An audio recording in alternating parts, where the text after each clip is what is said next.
What is up, everybody? We're back with a special Sunday show. I've been mixing it up lately. We've been doing a lot of live shows on different days of the week, seeing what catches fire, and different things. Today, though, I had to catch someone on the weekend on their day off, and we thank that person. We're about to get to him right now. Taking time out of his Sunday on this Memorial weekend. He's a busy man nowadays, right? Saving lives and doing all kinds of cool shit. We got Quinton. We served together back on Rush. He's another Rushmore sailor, right? And he was a bosun mate. God bless him. And now he's doing big things. And we're gonna just kick it right over to Quinton real quick. Quinton, go ahead and introduce yourself. Tell us a little bit about yourself. All right, so name's Quinton. I serve in the military, in the Navy. I want to say around 9.5 years, close to 10, shy of 10 years. Was on the Rushmore with Josh here. And then I went to recruiting for like 4 years. And then once I got out of recruiting, I ended up going to getting hired on Chicago Fire Department. So I recently went through academy, which was 6 months last May, and I graduated in December. So now I'm on the streets working at a firehouse. That is super cool, Q. We're gonna get into a lot because how we reconnected over the years and stay connected is very interesting if you remember those.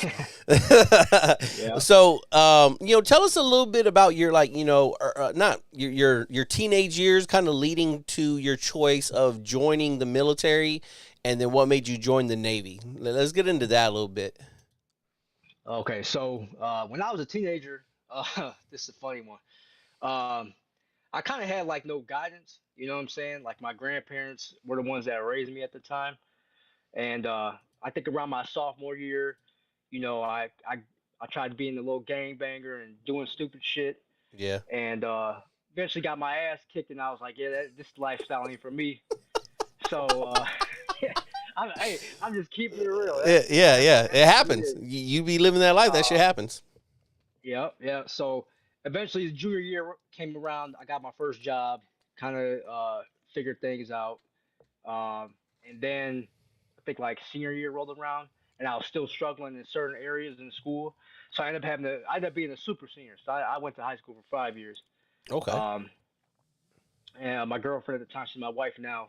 Um, she ended up going to college, to a university or whatever. And I was like, man, I was here working at home. I was doing loss prevention, so I was a secret shopper, catching people stealing stuff at Kmart. Okay. And eventually, and the whole reason why I was doing that was because I was like, I thought I wanted to be a police officer. I wanted to get in law enforcement. So I did a little bit of schooling in law enforcement at junior college. And one of my buddies, uh, one of his friends, I see that she was in the Navy. I started asking her about the Navy. I'm like, yeah, like, tell me about it.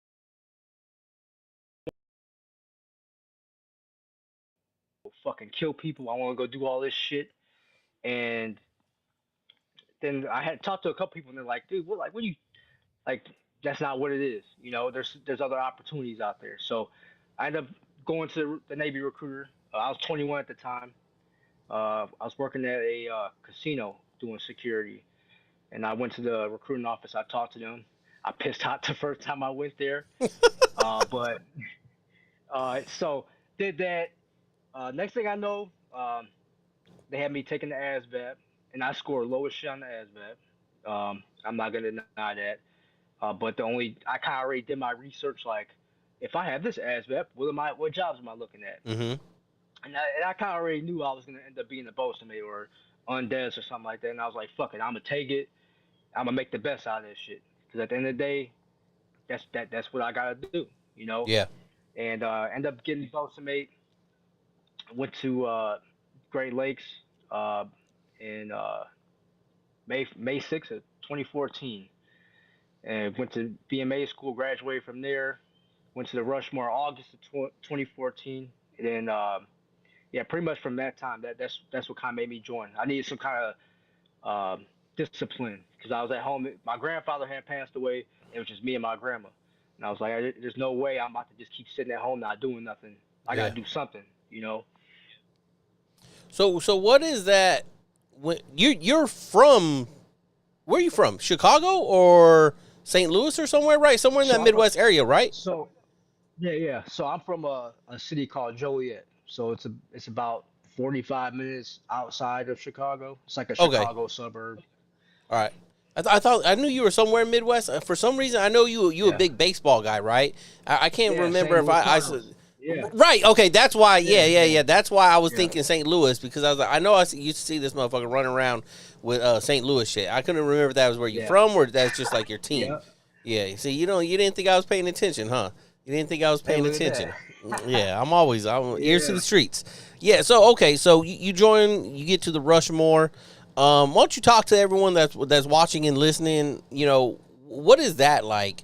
I didn't even know you're there. I mean, by that time you're 21, 22, right? So when we met, I didn't even Yep. know you're like older like that, right? I kind of look at everyone when they first come in the Navy because I came in at 18, right? I kind of look Yeah. at it like, oh, well, everyone must just be 18, right? Like, and it's a dumb thing to think, but it's just what we're used to, I guess. The majority. So you getting to the Rushmore, bosun mate, BM nothing.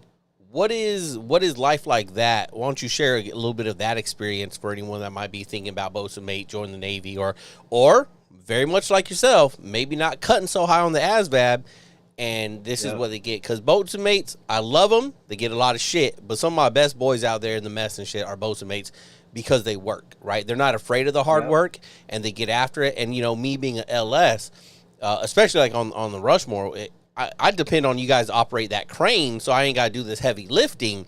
So I'm gonna Yep. work with Yep. you and be that team, so we can use each other and get the mission done. So tell the people about bosun mate, especially again on that amphib on that gator. Okay. So yeah, if you're gonna go Boatsmate or you end up getting Boatsmate, I say the best platform to be a Boatsmate on is a LSD or some kind of amphib because you're gonna be doing every single thing as far as what Boatsmates do on the amphib, whether it be well deck operations, flight deck operations. You got the forecastle, um, everything, the cranes. Um, and you get to learn a lot.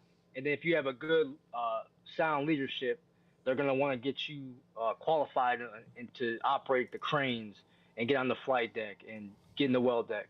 So my experience coming in there, I kind of like, based on how they teach you in A school, they kind of give you a rundown what it's gonna be like. It's a very prideful rate, and I kind of looked that up before I joined. Once I kind of figured out I was gonna be a bosun mate, Mm-hmm. and I was like, okay, they take pride in their shit. It's like a traditional rate, And once you get to the ship, you know, when I got there, it was like a we think the ship had a 96 or something like that. So I was on the ship. I didn't have nobody really to hang out with. So my homies, I had one of them was on the Lake Erie, and then the other one was on the Pearl Harbor, and we all came out there together from A school and everything. Yeah. So I was hanging out with them. But eventually, when I got to the ship, um, I checked in. A lot of people were cool. A lot of people that took care of me were undes. And if you end up being an undes is not that bad. It sucks that you don't have a rate, but if you bust your ass, people are gonna recognize what you do, and you're still Yeah. gonna get put up for awards and stuff like that. It doesn't Yep. matter if you have a rate or not. Um, One thing that I took away from that was I didn't like how some of the BMs treated undes.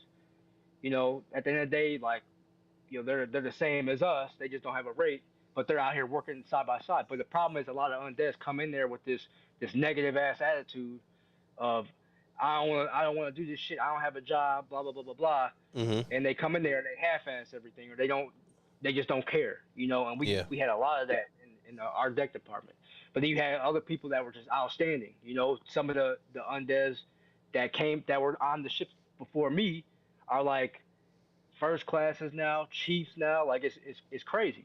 It doesn't Yeah. matter where you come from. But my time on there, at first it took me some time getting used to it, and being the new guy, doing everything.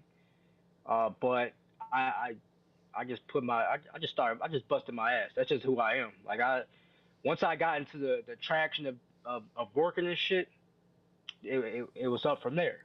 You Yeah. know, uh, you fast forward to I made third class, and a lot of the guys were like, being a BM3, they treat you like a guy on the deck plates and shit. And I was like, man, I don't give a fuck. I'm still about to be out there working. So I was Yeah. out there every single day with the guys working. I didn't care if I was a third class. I made second class. I did the same shit. I was out there, in the first class would be like, what the fuck are you doing? Like, you ain't supposed to be out there. You're supposed to be supervising the third class. I'm like, I don't care. I'm out there. I was out there on deployment in 2019. I was out there painting on the boat deck, on a ladder, painting while the undeads were standing there handing me a paintbrush. Like, I didn't care. I like to work. That's just who I am. Yeah.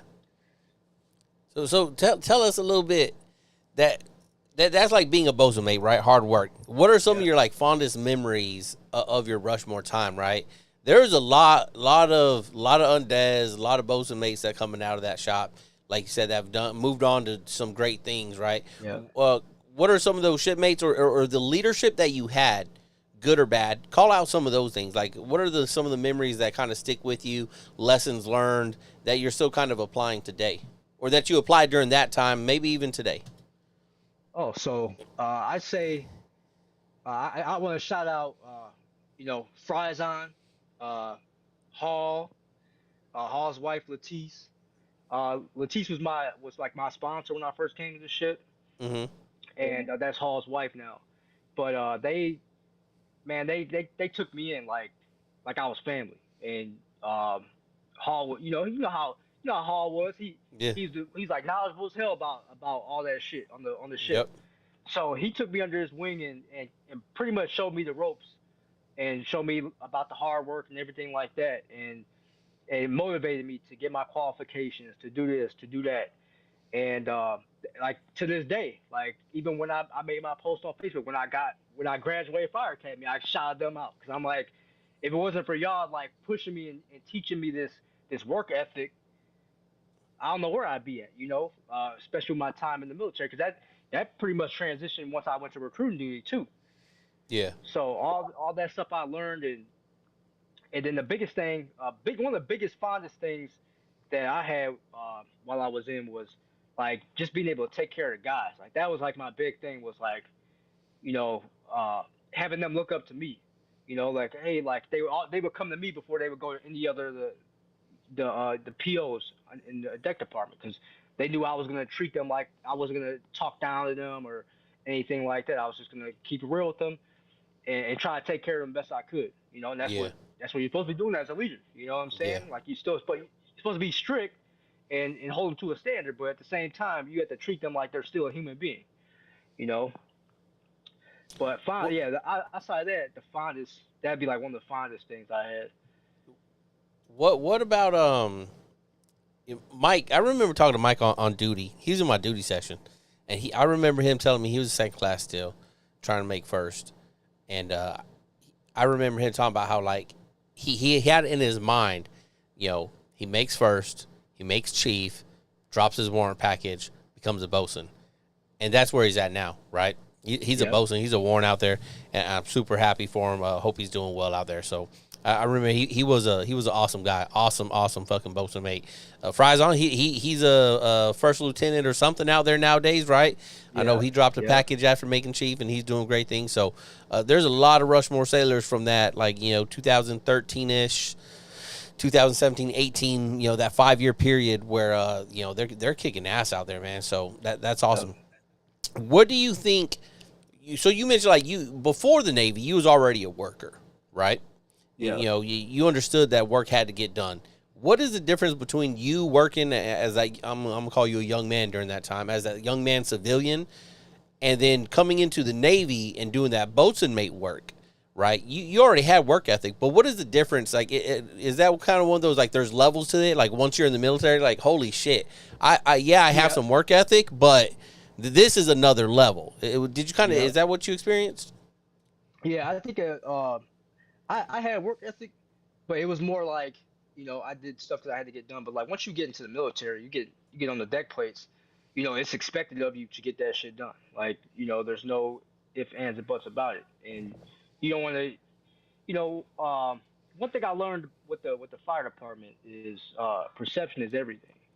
And on this job I'm at now, like if you come in and you might have one day where you come in as like a new firefighter and essentially we do the same thing that we do on the boat. Like you come in, you do house chores, and if you're one of those guys that's they call them a load, you ain't picking up the slack. Hmm. That shit goes around the whole fire department, and that shit will follow you. And I was like, I'm not about to let that happen to me while I'm on this ship. This is my first. I didn't want to build a bad reputation for myself. Yeah. That was the big thing. Going to that because it was like you had to get up when you need to get up, and at the end of the day, if it was coming down from a higher being, you had to get it done. When you're in the civilian world, it's kind of like, okay, I'll get it done when I want to get it done. A Yeah. little procrastination. But once you get into the Navy, it's like, you got somebody telling you need to do this, you gotta do it. Yeah, yeah, that's I think I ask that because I think a lot of sailors nowadays, a lot of military members, it doesn't matter what rank, right? They go into the military. Even I know a lot of chiefs that sit there and tell me, it's just a job, right? And it's like, man, this is supposed to be so much more than just a job, right? We're supposed to be professionals in whatever a profession in arms, right? Because we're supposed to bring war to other countries. But like whether you're a boatswain mate, an LS, an FC, whatever the rate is, right? Like you're supposed to be a profession in that. If BM2 is supposed to go down there and launch fucking do amphibious launches, everyone is expecting that deck department to do that professionally to get those Marines to the shore, so the Marines can do their Yep. business. You know what I mean? What Yep. part of the amphib life or the boatswain mate life did you like the most? Was it like air ops? Was it well deck ops? Which one did you like to gravitate to the most, or like get most Crane excited ops. for? Like, yeah, we about to do this shit today. Crane ops. I love that. That's it. Just crane ops. Was that because you're Crane sitting ops. pierside? Yeah, that at first I was doing the pier side rigging and all that stuff, and then they started putting me in the then I was a signalman, so I was the Mm-hmm. one directing the crane, and then eventually I was in the crane operating it, and I think that was like my favorite thing to do, because a when we do well deck operations, that shit takes too fucking long. That shit, you gotta go down there, stand by for like 2 hours, and then finally you get the crafts in. And the AVs, they ain't too bad. It's pretty simple. But you got the Marines that drive down there. That sometimes they don't know what the fuck they're doing. You Yeah. know, but once we uh, once we did the LCUs, that I didn't really care for that shit, man. That you got those tight ass lines. If they snap, they could fuck somebody up. I don't know if you were on the ship, but we had a deck seaman got her thumb like ripped off. Oh shit. Uh, yeah, this was in 2017, I think. Yeah, it was 2017. We were doing well deck operations, and her hand got too close to the bit. I think she had like a figure eight on it or something, and I don't know if the POIC, what the line POIC wasn't paying attention, but her hand got too close, and then when that craft surged the opposite way, her hand got caught up in there, and it ripped her thumb off. She had to get flown off the ship. Damn. Yeah. So like, yeah, Yeah. I didn't care for doing that weld that shit. Then you get the exhaust from all the crafts and shit down there blowing in your face. So yeah, crane ops. I'm up top. I like doing the crane ops. Yeah.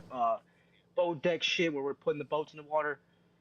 That kind of stuff. I was more into that. Were you ever fucking coxswain, like coxswain Coxswain? called and all that? Yeah. No, man. I went to go get my second class swim call, and I ain't passed that shit. that I just said that I never went back. Never went back. wasn't it. No, jumped Nah, in and never fucking. went back.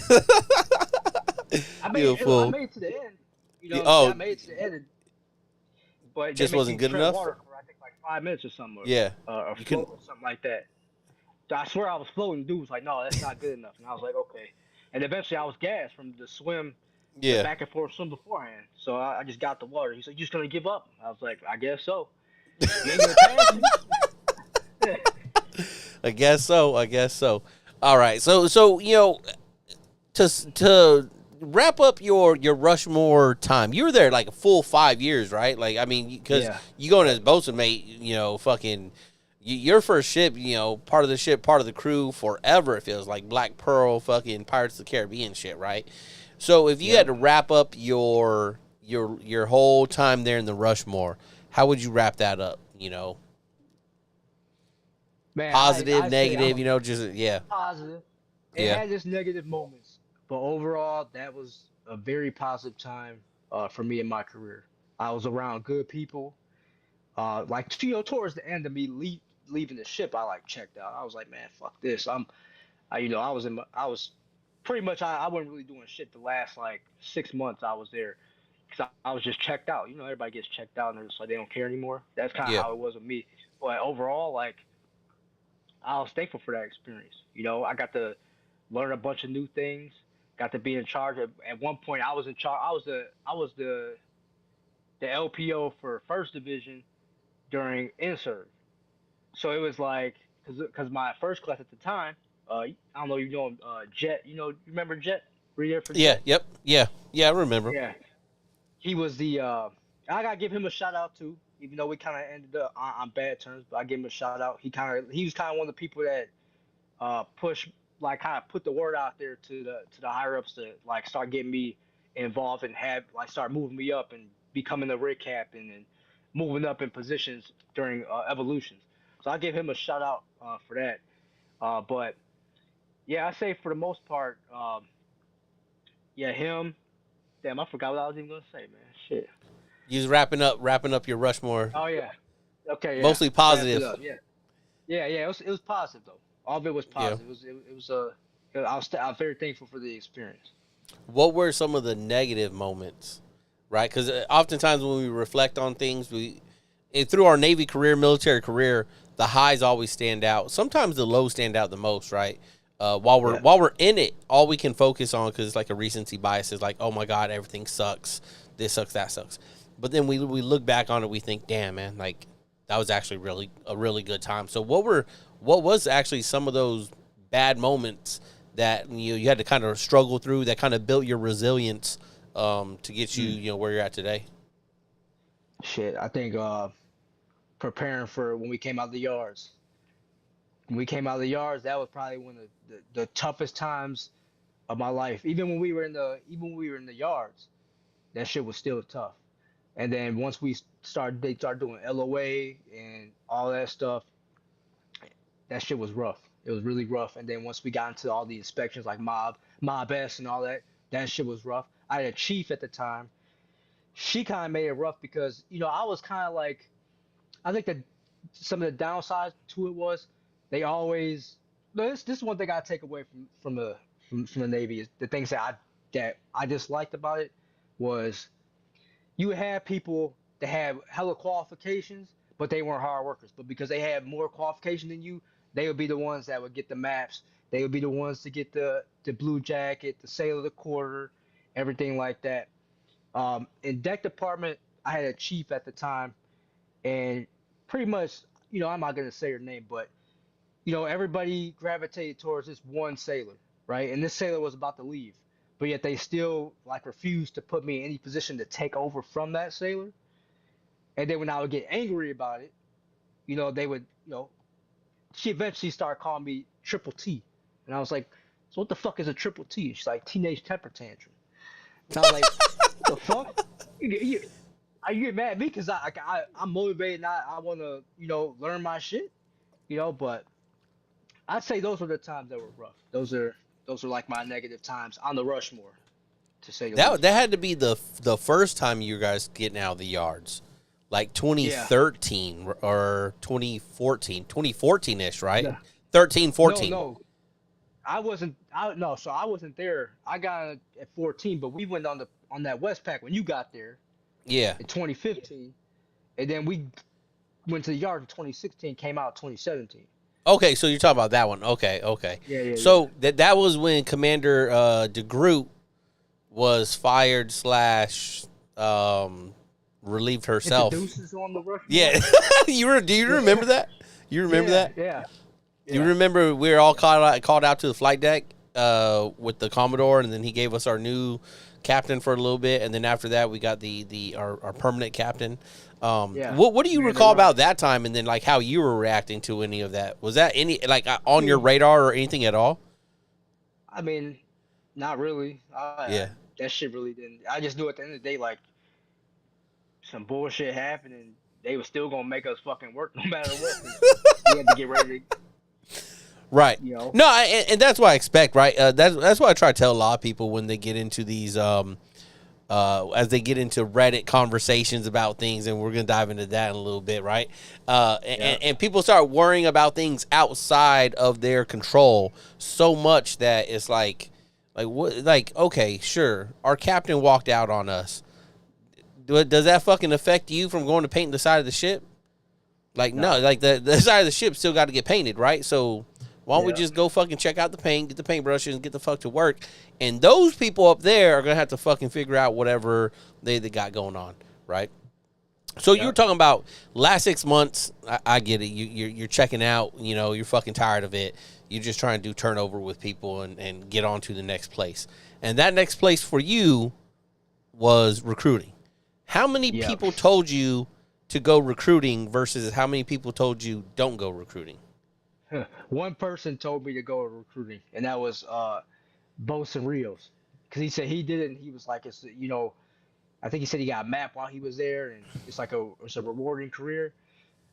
But everybody else is like, I remember Hall told me he's like, don't do it, Boats. He said that's gonna kill your career, and I wish I listened to his ass, because that shit killed my fucking career. It really did. Uh, Tell us about your time at recruiting. all right, so you want me to start from like you know, I'll tell you from the whole breakdown when you tell what you gotta do to become a recruiter. So, when you get selected for recruiting duty, you get orders to go to Pensacola, and they have a recruiting school in Pensacola.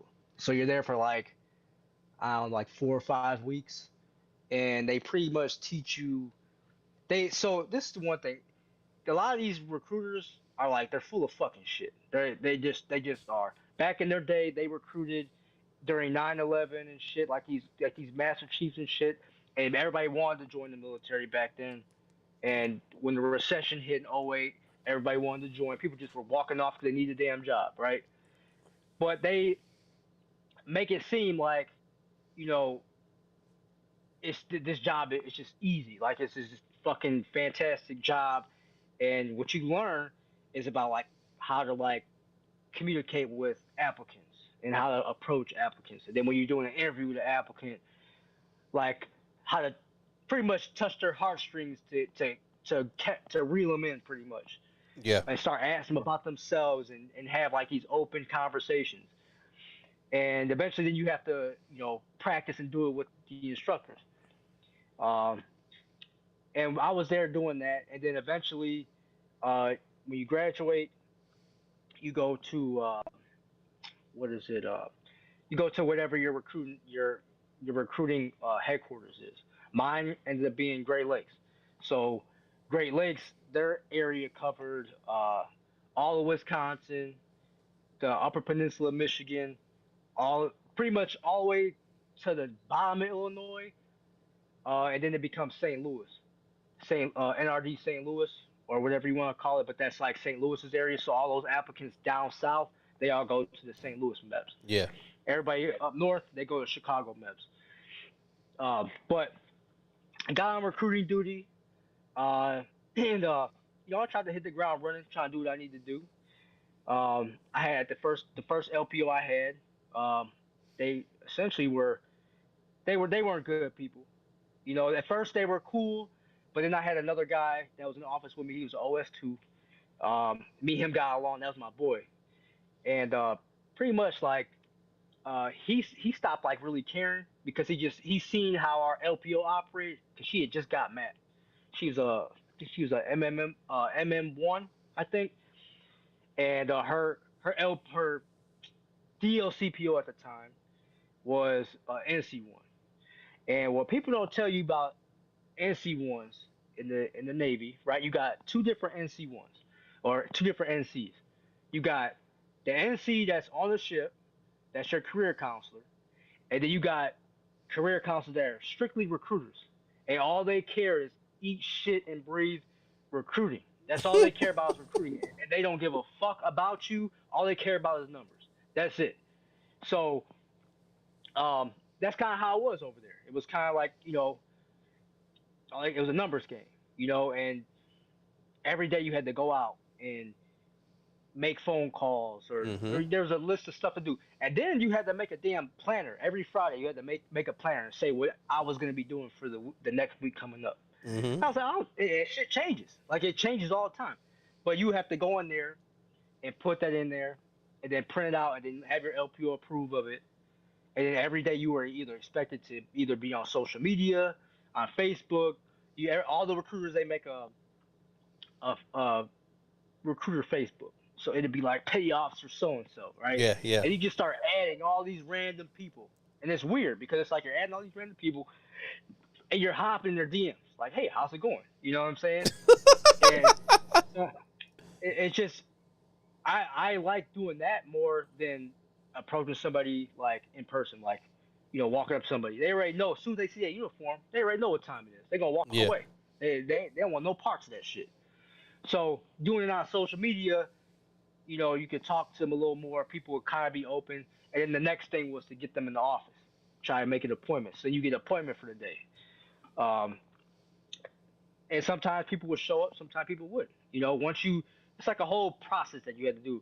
You had to get an interview with them, and that gets reported up to the DLCPO, which gets reported up to Yep. the.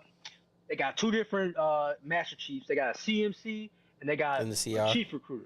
Yep. Yeah, yeah. So all the numbers get post running up to the CR, and then he runs them up to the XOCO, whatever they do up there, right? So you get your appointment, and then whatever day they were supposed to come in, they would come in, right? You get them to come in, interview them, then you have them take like the practice ASVAB in the office. Then you kind of gauge like if they're qualified or not.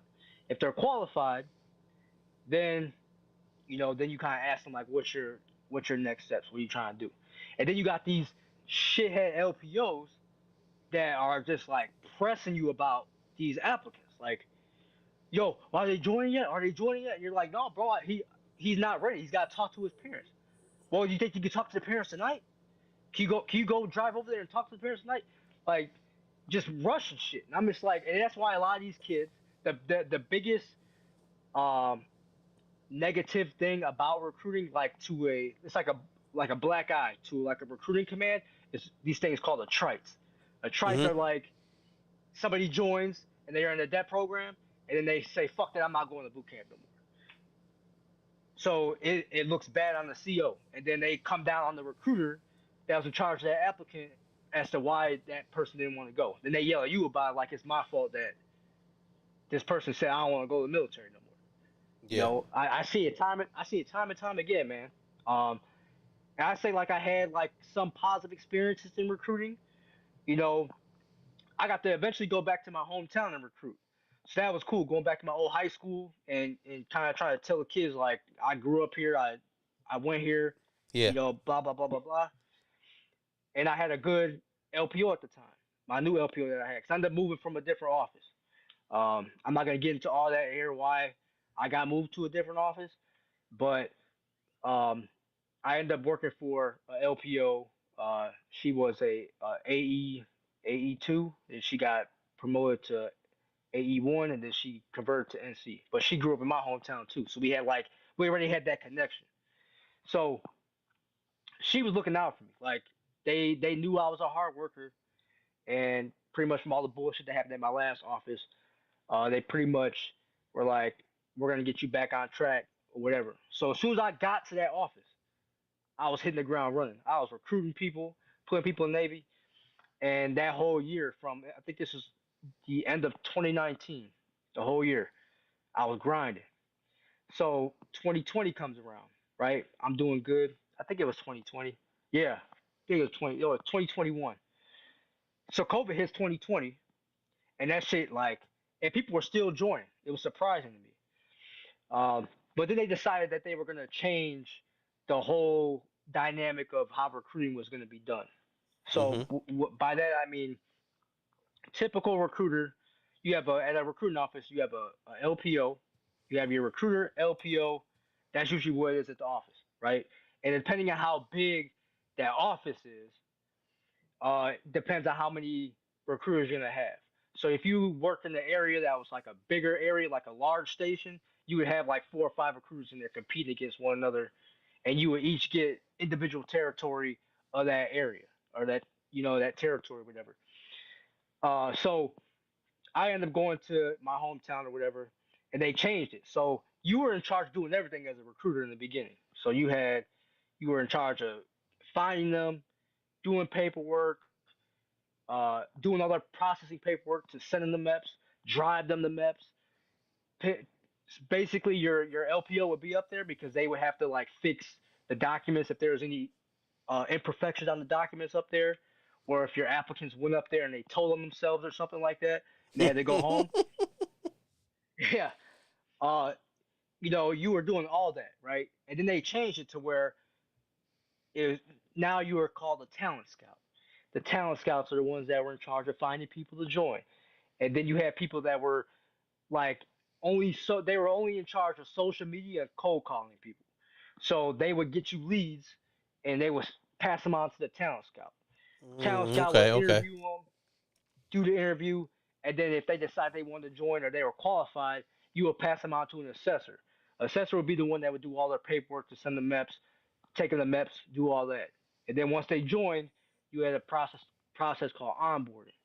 Hmm. Onboarding is the guys in charge of the delay entry program. So they had specific people from like a specific division that you were in, and their sole job was just to do debt meetings and do the check-ins with the sailors and all that stuff and do their paperwork. Because I want to say every 90, 60, and 30 days before they go to boot camp, they do like a check-in. Every Yeah. Monday they're supposed to check in, but like there's like this specific paperwork on those days where like it has to be put in the system because those are like the days where they're getting closer to boot camp, Yeah, we have and if they milestones. decide that they don't want to go and they want to get cold feet, then it's gonna how this shit goes. But Yeah. that's above my pay grade. But I grinded, man, grinded. 2021 came around. I think my CEO at the time put me in for a map. I won. I think I won Sailor of the Year in 2021. I won like nuclear recruiter of the year because I put in Oh like the most shit. You was nuclear. getting them nukes in. Yeah, yeah. That's a big Um, deal. yeah, I got nukes in, and then I think I had got put up for. Uh, yeah, I won Blue Jacket of the year. Not Blue Jacket. Sailor of the Year. 20. I think it was the end of 2021. I think so. I wanted to get mapped. CO couldn't map me because there was no quotas for BM1. Hmm. So 2022 rolled around, and so 2022 rolled around, and then the CO was doing his change of command. He mapped me at the change of command. That's dope. So yeah, mapped me at the change of command. I was BM1, and I was BM1 for I don't know, probably like 5 6 months. And I'm gonna get into that story right now about like like this is how toxic this shit is, man. Like so back in 2021, and I'm gonna get into this is where this whole thing's gonna start off where this what made me decide I want to be a fireman, Yeah, yeah. right? So let me ask you this. All right. At this Yeah, point, you've you busted your ass on the Rushmore. You was that's a grind. That's hard work, deployments, doing it. You get to recruiting. You get your feet under you. You're grinding. You boom. You're having success. Are you thinking that the Navy is a career for you? yeah, I Like am. Yeah, you're like, go ahead, go ahead. I'm a first class now. I was like, the only thing I got left is to be a chief now. And I had no desire to do LDO or boast or anything like that because I seen like all the guys on the Rushmore, like the higher ups were like, oh yeah, they all want to do that, and I was like, I didn't care. You know what I mean? I think being a LDO is like all about like who you know. If you know like bosuns and all these guys are former, deck department people, I had no desire to do LDO. I didn't care about being an officer or any of that. I just wanted to be a chief, and I wanted to just take care of like my department. That's how I looked at it from Yeah. what a chief does. And I had the chief mess on the Rushmore was probably the best chief mess I think I ever had. I've ever dealt with. Out of my time being in the military. Um, Even though I got in trouble a couple times, but it was I appreciate the the discipline that they gave me. I've Yeah. been to DRB twice on the Rushmore, and I learned from each one of those situations. That's what you're supposed to be supposed to learn from it.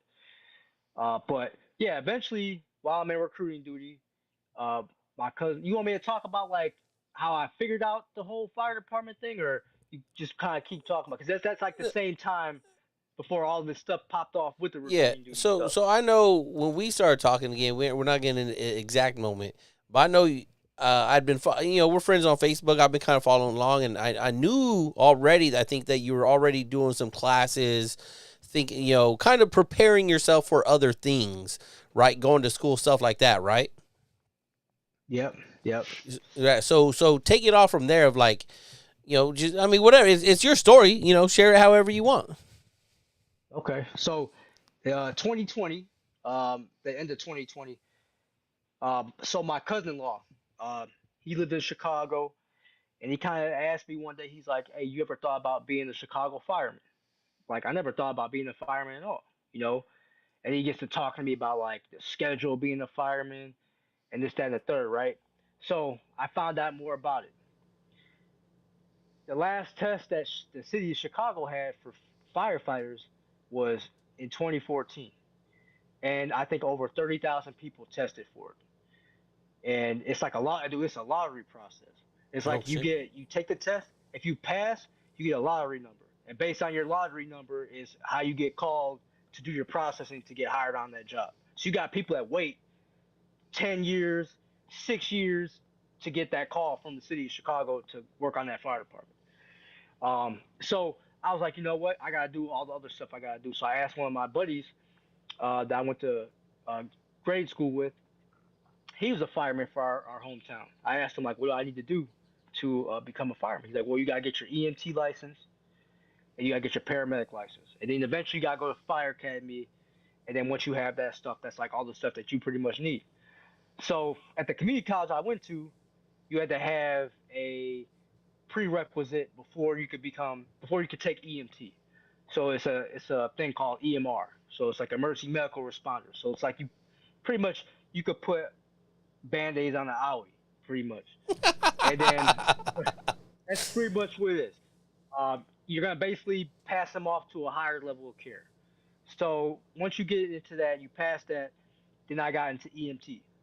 EMT, from what everybody said, was like probably it's the foundation of learning about emergency medical stuff. So you learn about all these medical conditions, but it's not to a cellular level, you know, and you're not really pushing medications on people. You might give them like you might be able to help them, like for somebody's having an allergic reaction, help them with their EpiPen or something like that, or give somebody oxygen and give somebody a band-aid, stop bleeding, that kind of thing. Pretty much like a stretcher bearer on a Yeah. ship, pretty Okay. much. Um, and then you got paramedics. So I passed that. Got a job as a like at a private ambulance company where they just transport patients back and forth. Hmm. I did that for like a few months, and I applied to paramedic school. So that's Now, while you're still recruiting.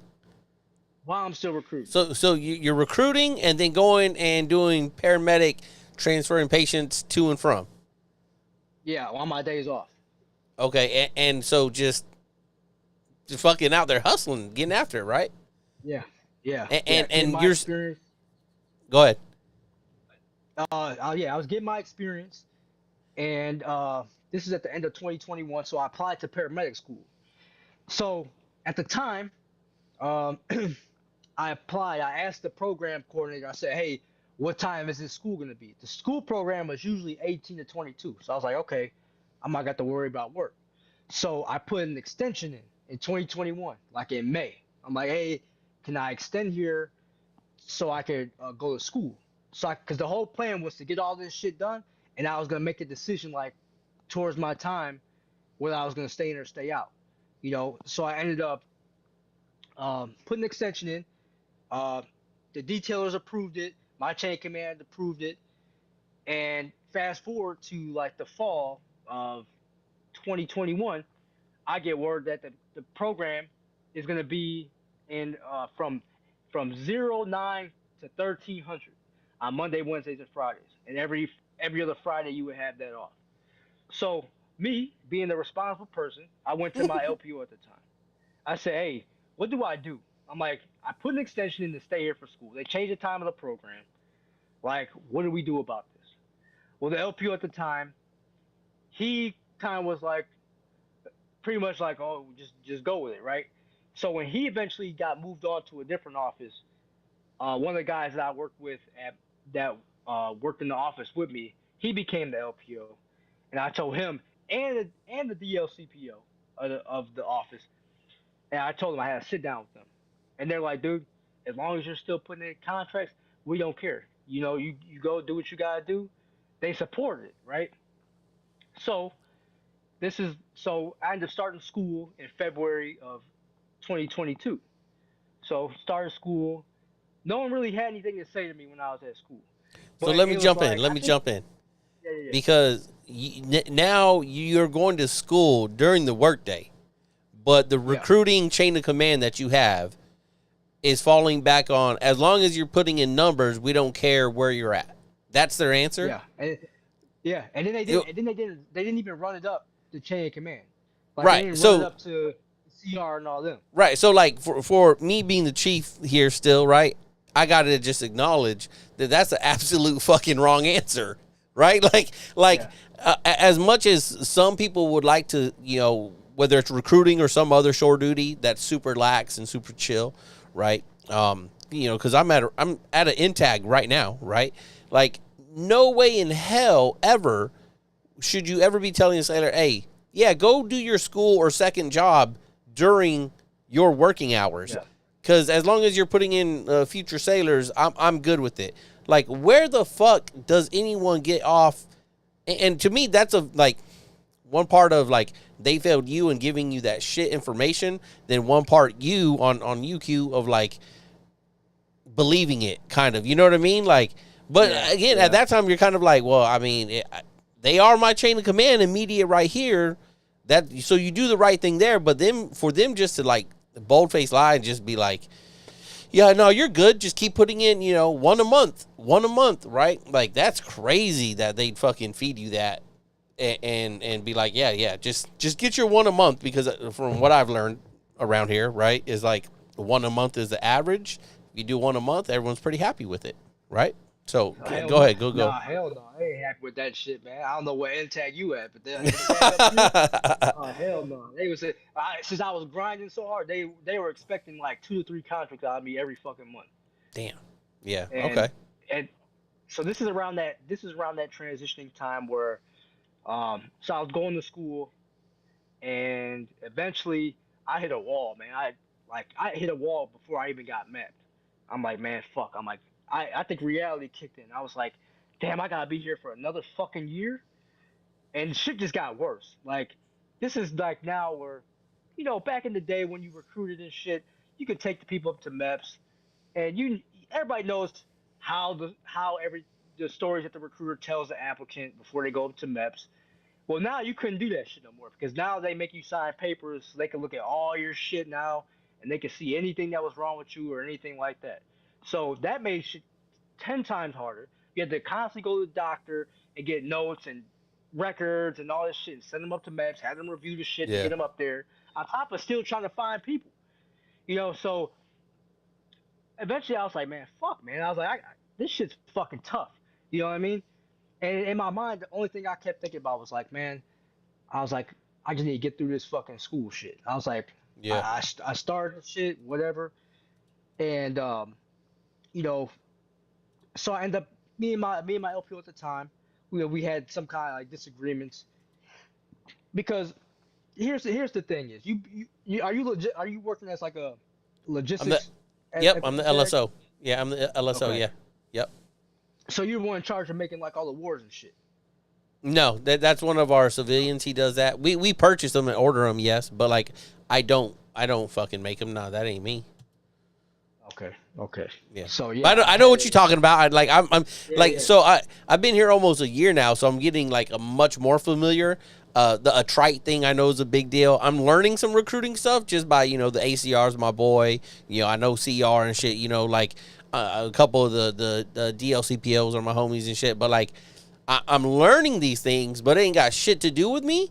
So I don't give a fuck. Yeah. Right? It's like you know what I mean? Like when you mention like we have 2 9s there. We have the CMC and the CR. Right? Like Yeah. my job is to support you as the recruiter with what you need to be successful. So what does that mean? A good facility, a good vehicle.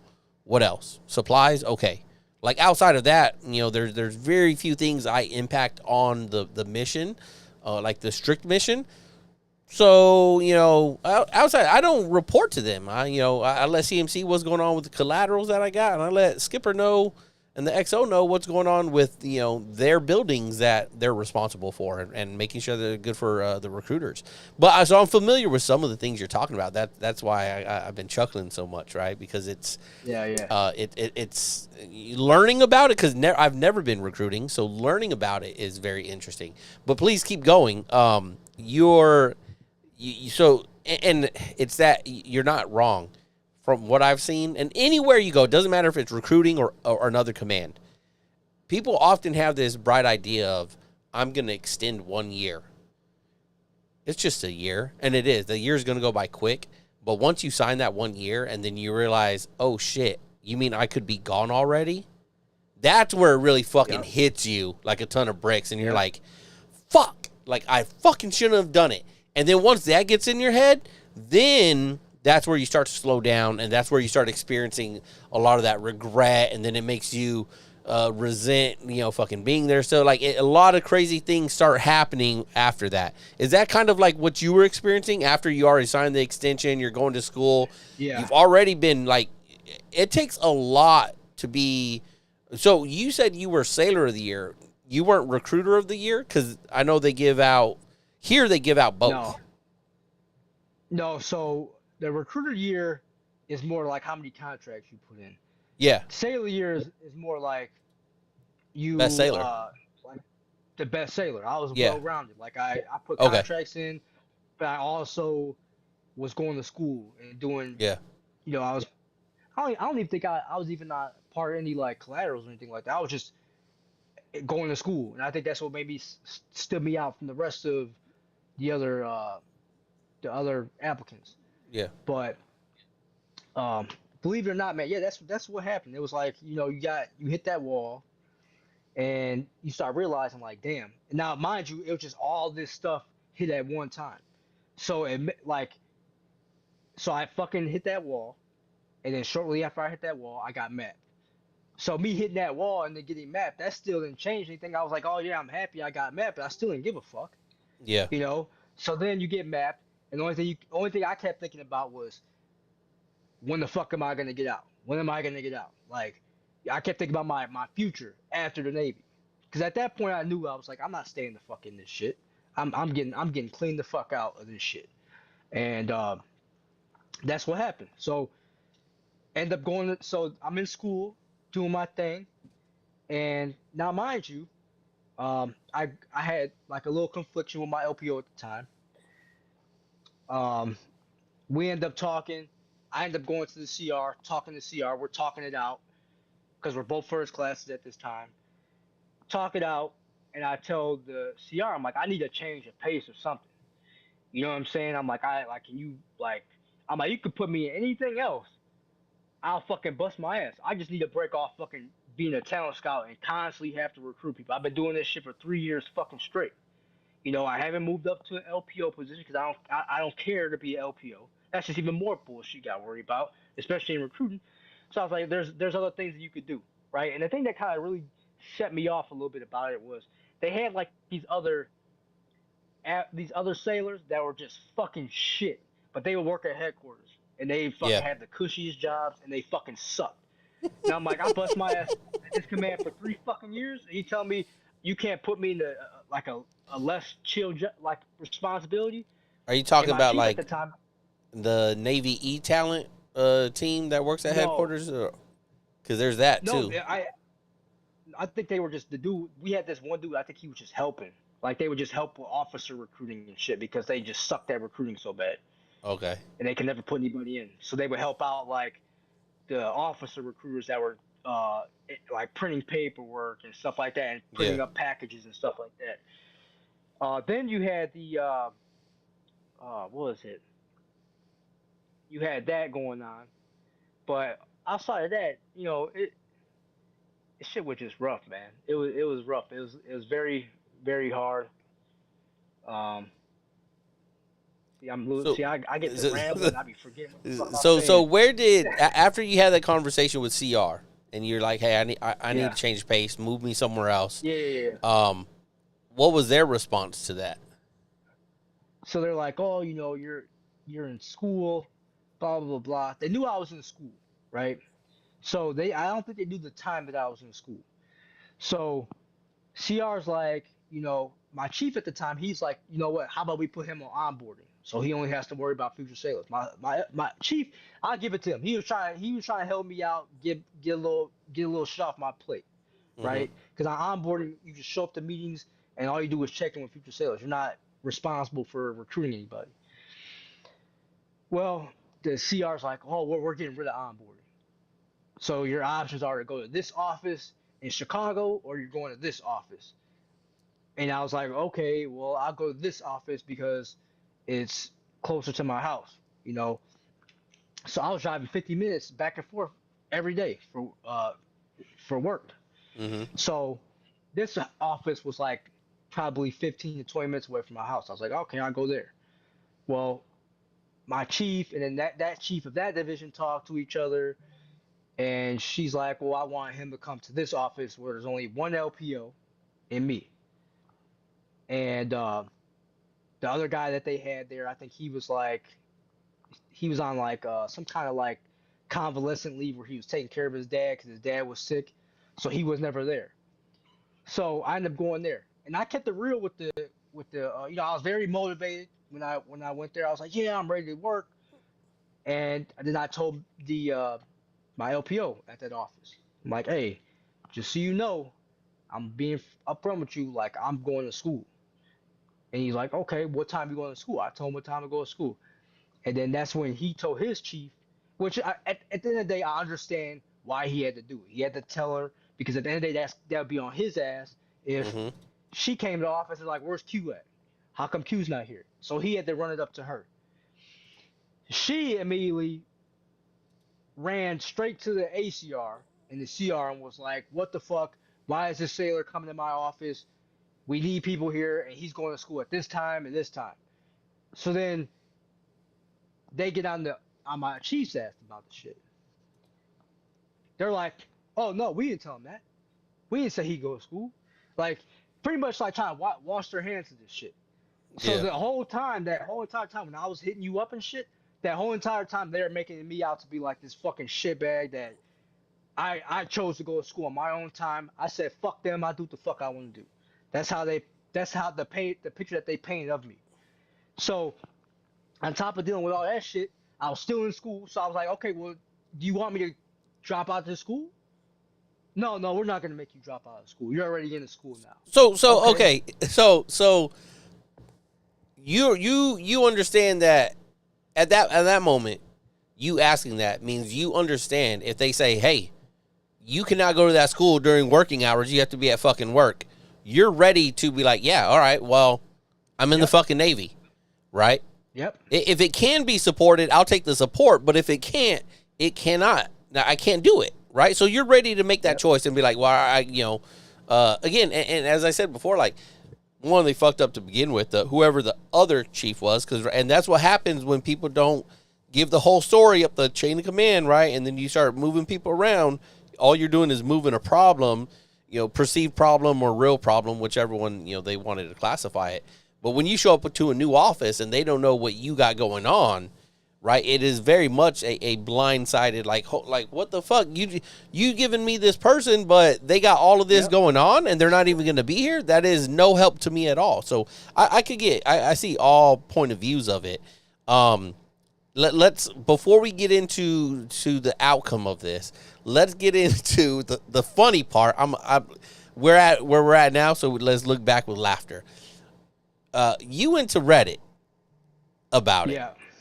All right, you went to Reddit. What? Everyone's on Reddit. I'm obviously on Reddit. What provoked you, or thought made you think I'm gonna post this to Reddit? That's a good idea.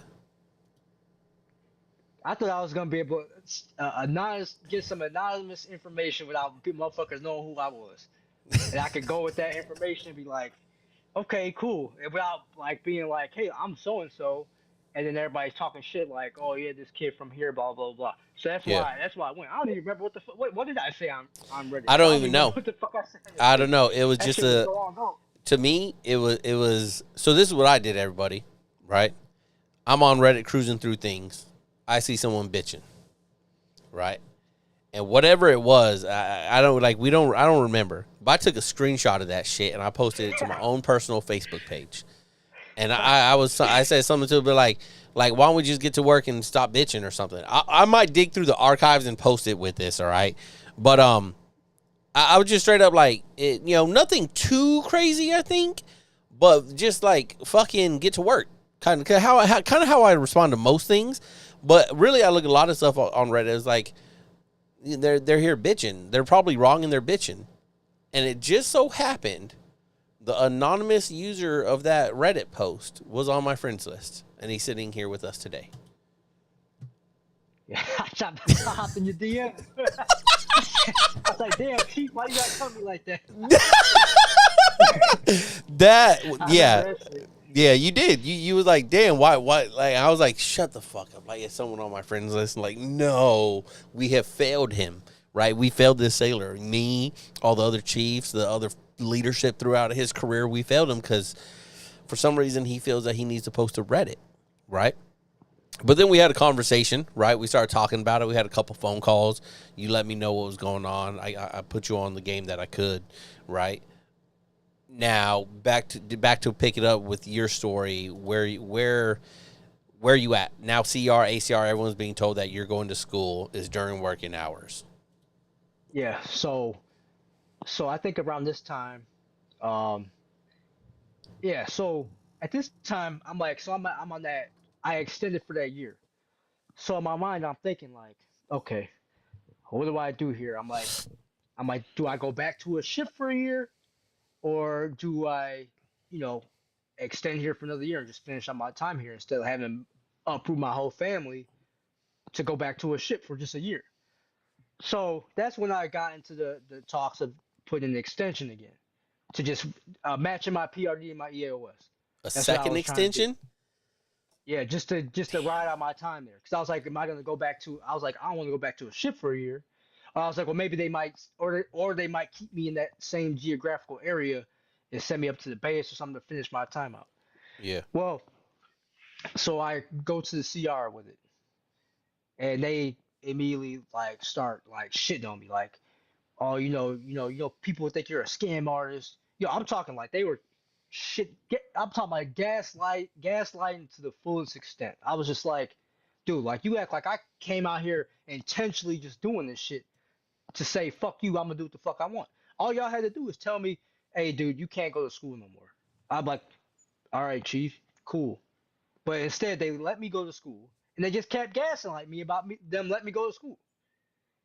And at the same time, I was still putting in contracts.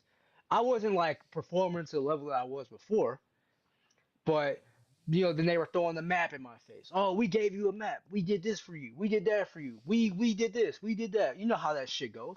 You know what I mean? Just Yeah, I'm not a fan of any of that, right? Like I never if you a chief out there, if you any kind of leadership and you ever have to throw it into a sailor's face that you mapped them or that you got it for them, I think you're a piece of shit, right? Like we are only making recommendations to the captain or the skipper based on their performance that sailor did. So we shouldn't ever have to like double back and act like it was us in the mess that fucking did it all for you, right? So I just got to say that. I got to jump in there and say that. So they're dogging you pretty bad about everything, and you're still wanting to put a second fucking extension to get everything matched up. And at this time, I'm guessing with everything going on, you're like you're done. You're like I'm not staying in the Navy no more.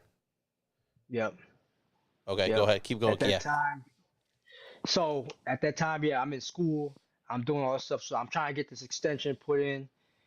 They're basically rebutting it, giving me shit for it. And then there's like these days where I was saying, I think I fell into like this crazy like depression. Like I fucking hated my LPO. I could not stand the DLCPO I had, and it was like it just sucked, and it just felt like I would have like these off days. You know, I wouldn't do fucking shit when I go to recruit. I would sit in my fucking car when I pull up at the recruiting station. I'd sit in that motherfucker all day, act like I was doing something because I just didn't want. I just was done with it. I was so mentally fucked up that I didn't want to go in there and even deal with the fucking with my LPO in there. So eventually, from that point, I think like uh, I was so I had so I'm in medic school at this time. So in medic school, you have to. Um, so there's been multiple times where I came to CMC at the time, and I talked to CMC about it. CMC sounded like, oh yeah, he had my back, like he understood where I was coming from. We'll see what we could do. And then he would go to the CR, and the CR would just shut it down. And I would keep telling the CMC like, yo, I'm at like my mental capacity with this shit. You know what I'm saying? Like, can you give me like a no fault transfer or something, like send me to the BMA school, something like I'll go to the base, I'll do whatever, I'll pick up fucking trash, I don't care, just give me something else, like I can't handle this shit anymore. And eventually I still was in recruiting, and pretty much I when I'm in medic school this time. So in medic school you have to get a bunch of hours done. So you have to do uh, you have to do hours in the ER at a hospital. So you do 80 hours in the ER. So I was doing 8 hour shifts at the hospital in the ER, doing like walking around with the nurses. The nurse need Hmm. you get an IV or you want to push drugs just to get experience. 80 hours of that. Then once I was done with that, I had to do I think like 300 some hours of ride time at a fire department, Jeez. and you're at that firehouse for I don't know. From I got lucky, I was able to find a firehouse, a, a fire department that allowed me to ride there Saturday through Sunday from 8 a.m. to 8 p.m. So I was knocking that shit out. So I'm like, you know what? I'm like, I'm gonna do the chain command a favor, and ask, I'm gonna put in for leave. I'm gonna put in leave so I can get all this shit done. So I'm not doing it on their fucking time, right? They denied my fucking leave shit. Oh, you're already going to school during the working hours. We're not giving you this leave. So I had to go up. I had to essentially go to CMC, and then the CMC went up to the CO, and the CO was like, "Fuck that! You guys don't make that call," and he approved my leave. So I know they were fucking pissed. They're like, "All right." Like now at this point, they're like, "All right, we got." In my head, I'm thinking, okay, they're plotting on something. Like they're gonna try to get me one way or another when this is all said and done. So this is like so it's October November time frame. So I put the extension. I think, and the funny thing is, I routed it up. The CO and them denied it, and the detailers and they still approved the fucking extension, and they were even more mad about that shit. And because I was like, in my mind, I was just thinking about my family. I was like, if I stay here, I don't have to move them, and then I can still apply because at that time I was taking tests at fire departments. So I don't know if you know how it works when you uh I was testing for police and fire departments. Well, Hmm. here in Illinois, most departments you do the application and they have like a written test that they have you take on a certain day. So all the applicants come in, they take the test, and then depending on how you score, you get called for interview, and then they add on preference points, and then they end up with a final eligibility list, and that list is like for two. It's good for 2 years. So I was like, okay, I get my name on these lists. But the fucked up thing was, bro, is every place I was testing to, I was like getting a call to damn near go through processing to get hired. And I was like, I'm still on active duty. I can't even do it. So they would have to skip me Go and to the go through the next. entire list Yeah. and go to the next person. So at this time, like I think around November hit. Yeah, it was November, and I get a call. So there's one day I was driving to Govey, and I was on the highway. I think I was just driving fast. I don't know what the fuck I was doing. I was just driving fast. I know people do it all the time. You try and get to one destination to another. I was going way too fucking fast, and I admit that shit, right? So I get a call from my LCPO. They pull me. They say, "Oh yeah, CR wants to talk to you." So I had to drive all the way to a different recruiting office to go talk to the CR in the office. And he's like, "Yeah, so you're under investigation." I was like, "I'm under investigation for what?" Uh, Speeding in a government vehicle. Mm. And then they pulled up like the governor on the car, like how Yep. fast I was going, and Yep. for We how could do many that. seconds I was going fast for. So I admitted to him. I told him like, yeah, I was speeding or whatever. And I guess I got this happened, and then I think like shortly after the admiral came out with like a statement or something about people speeding in govs, and there was multiple people at my command that got hemmed up for speeding, but none of them got fucked up like I did. And I'm not saying like I'm gonna be honest, it was fucking stupid on my part. I was going 110 miles an hour on the highway. Shit. Yeah, yeah. Ow! So That was some dumbass shit. It was yeah, dumb as so fuck. so as again being in recruiting as the LSO who manages the fleet of vehicles, right? Yep. I tell every recruiter checking in. I say, hey, look, I don't give a shit what you do recruiting, but I tell you, there's two things you're gonna get in trouble here for, and one of them is misuse of the government vehicle for shit like Yep. that, for speeding, right? And different times at different places, different CRs, different ACR, skip or XO, they're gonna take it to different levels. Um, some might be like, you know what, if they doing 30 over, because I know NRC, like, their policy is something like 20 over is reckless driving, right? And every Yeah. vehicle has a GPS system in it that fucking can sniff the fucking fart out of your ass and tell you what you had for lunch, right? The GPS in it is legit, and yeah, Yeah. they're gonna catch you, and they caught you, right? Yeah. Yeah. They caught me, and I was cool. I understood. I fucked up, and I owned up to that shit. I ain't go around making up excuses saying that that I didn't do it. But eventually it went to. I asked him. I was like, so like I asked him like, where's this gonna go up to? He's like, it's probably gonna go up to uh to what the fuck is it? DRB. It probably Yeah. is gonna get dropped at DRB. So I'm like, okay, cool.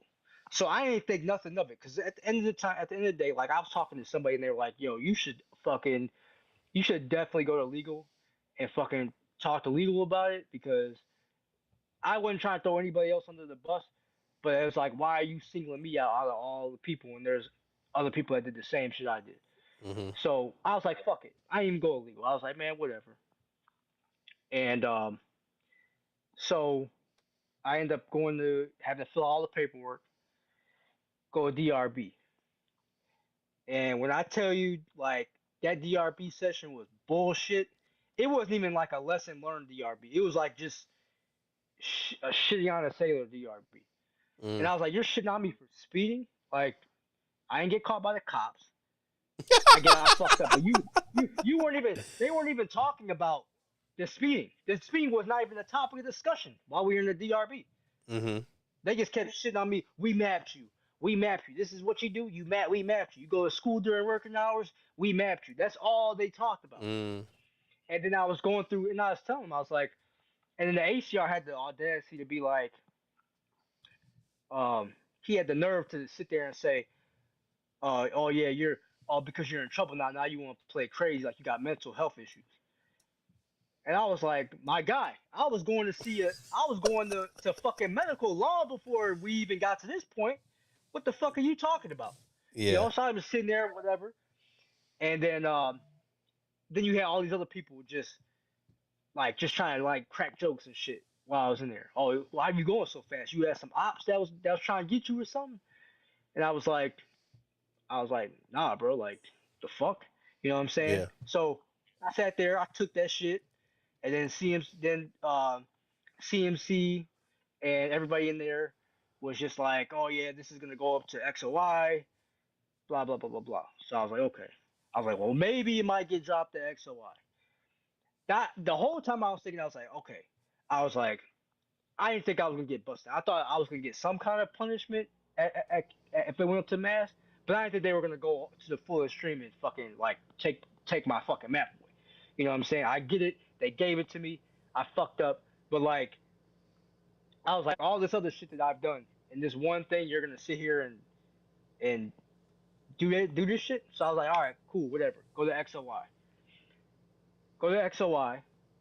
So the whole time we're talking about this, I'm trying to explain to the CMC, the CO, and all them, like this is the story of what happened. Like, well, I kind of tried to do that at Campus Mass. I had fucking wrote down like a note, like a letter that I read to the CO at Campus Mass.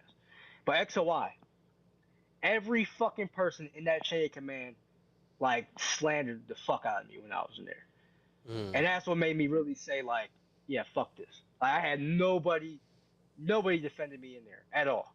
My LCPO, she said that I act like a fucking kid that doesn't get what he wants.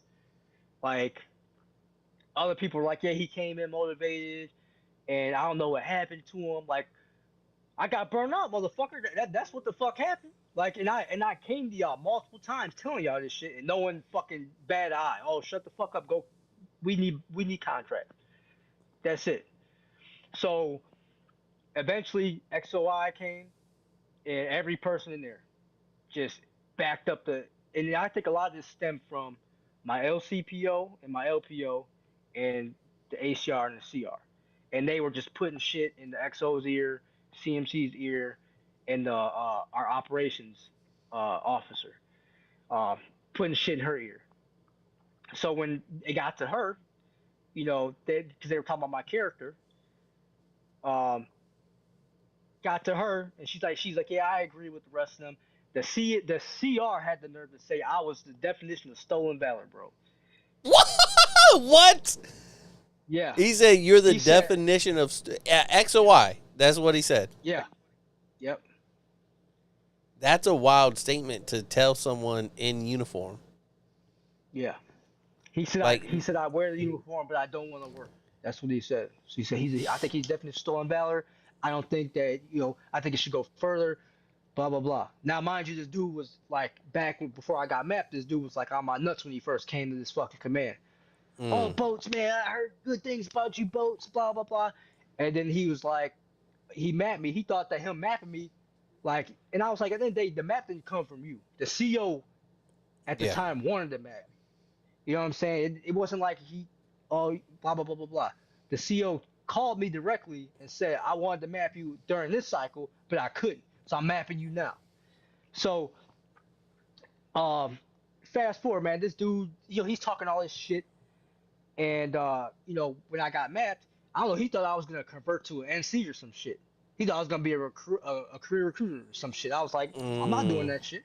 okay. And this is around the time I got mapped. But fast forward, I ended up going to captain's mass.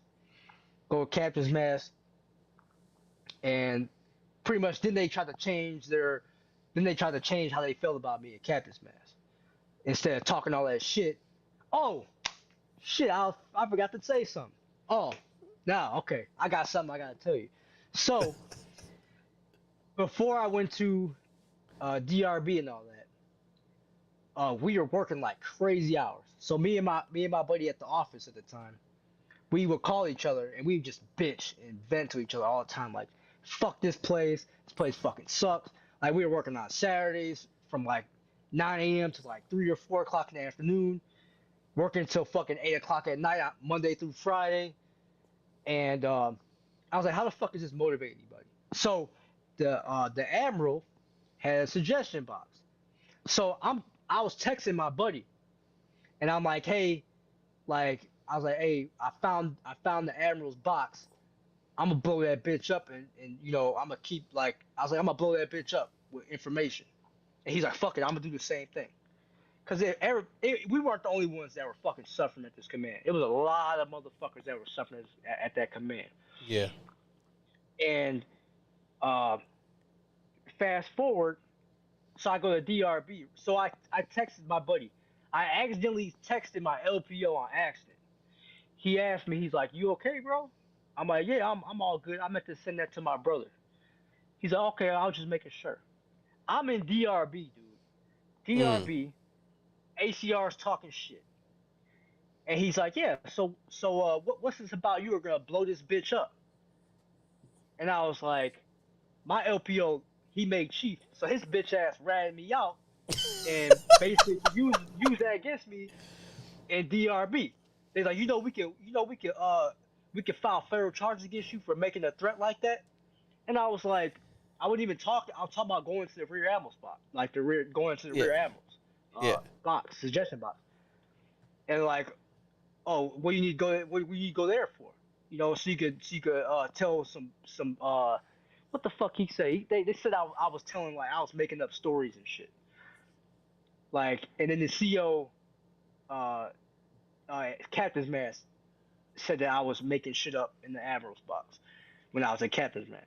So I kept it real with the CO. I was like, "Look, man," I was like, "I get it. I messed up. I take full responsibility for this shit. You know, but this is how this whole thing played out, and this is why all this school shit happened, and all this burnout happened, and all this shit." Trying to just explain myself, and he still was like, he busted me down, took my map. I was at least hoping for a fucking suspended bus. I was like, "Damn, you could just, hey, fucking take my fucking first class away for 6 months and give that shit back to me or something." You know what I mean? Yeah. Yeah. Nah, they took the whole fucking thing away. That shit killed me, bro. It fucking destroyed everything in me. So then I get out of DR, I get out of Captain's Mask, and then they try to gaslight me in there a little bit by no, DRB, they try to gaslight me. They're like, "Oh, so your LCPO, she don't care about you. She doesn't let you go up to the base to go see a psychiatrist. You tell me she don't care about you?" And I was like, She let me go like one day, bro. Like, and I had to make an appointment to go there. It's not like I just left and went there. You know what I'm saying? Yeah. It's a medical appointment. Uh, yeah. Yeah. So, and I was like, "Oh, cause this is what happened. I put in the suggestion box because there was one day that I needed to go. I had an appointment to go up there, and she said no. He's like, the LPO was like, "Let me talk to chief." She's like, "No, he can't go." And that's when I lost my shit. How you gonna deny somebody to go to a fucking medical appointment? That's where I lost my shit. I was like, "You Yeah. can't do that shit. I don't give a fuck if you're a chief or not. You can't fucking tell somebody can't go to a medical appointment." So that's why that whole thing got brought up in DRB. So they busted me down, and I forgot who I was talking to, but one of my boys was like, "You need to appeal this shit." Like one of my boys that was in recruiting with me beforehand. He was out. He ended up going back to the boat in San Mm-hmm. Diego. He got mapped while he was there too, mate, BM1. And he was telling me, he was like, "Bro," he's like, "You need to appeal that shit. Like, at least put an appeal in, go talk to legal or something, because that's some bullshit. Like, at least you could." I think my main thing was I was trying to appeal for a lesser punishment than what I got. Yeah. Yeah. You know what I'm saying? And I was cool with getting the NJP. I was like, whatever. You know what I mean? NJP, that's what it is. But a bosun mate is bound to get an NJP once in their fucking career. You know what I'm saying? So I was like, man. So, and the other thing was, like, I was also thinking about. I was like, man, there was people that done way worse shit than I have. Like, it's motherfuckers that I knew on the Rushmore that I was told about that fucking got fucked up, got drunk as hell, came to duty drunk as fuck, all kinds of shit. And then the Chiefs mess because they like that sailor, they look out for that sailor. And that person don't go up to fucking mass or none of that shit when they should go to fucking mass to get a fucking to get their fucking pee slap because they fucked up. You know what I'm saying? But needless to say, I took my shit on the chin. I was fucked up from it. Went to legal. We tried to, appeal it. The legal officer at the command at the time, he was bullshitting. He was fucking off with the shit. The shit had to be sent off to the NRC or something at a certain time. He's like, Mm-hmm. oh, well, we don't have it, blah blah blah. So they're like trying to stall my paperwork. So and needless to say, that happened. So I asked the CO at Captain's Mess. I say, I'm like, sir, I want a no fault transfer out of this command. I kept it straight up front with him, like, get me the fuck out of here. So after I got done with CO's mask, I'm fucked up in the head. Like I'm like, man, fuck. And I'm like, I'm driving back. I think I went. I think I stopped at home because I was coming from Great Lakes to my house. It was on the way, and I was just like mentally fucked up. And I'm like, fuck, man. So then my LPO is like, yeah, you're still on for two appointments for today.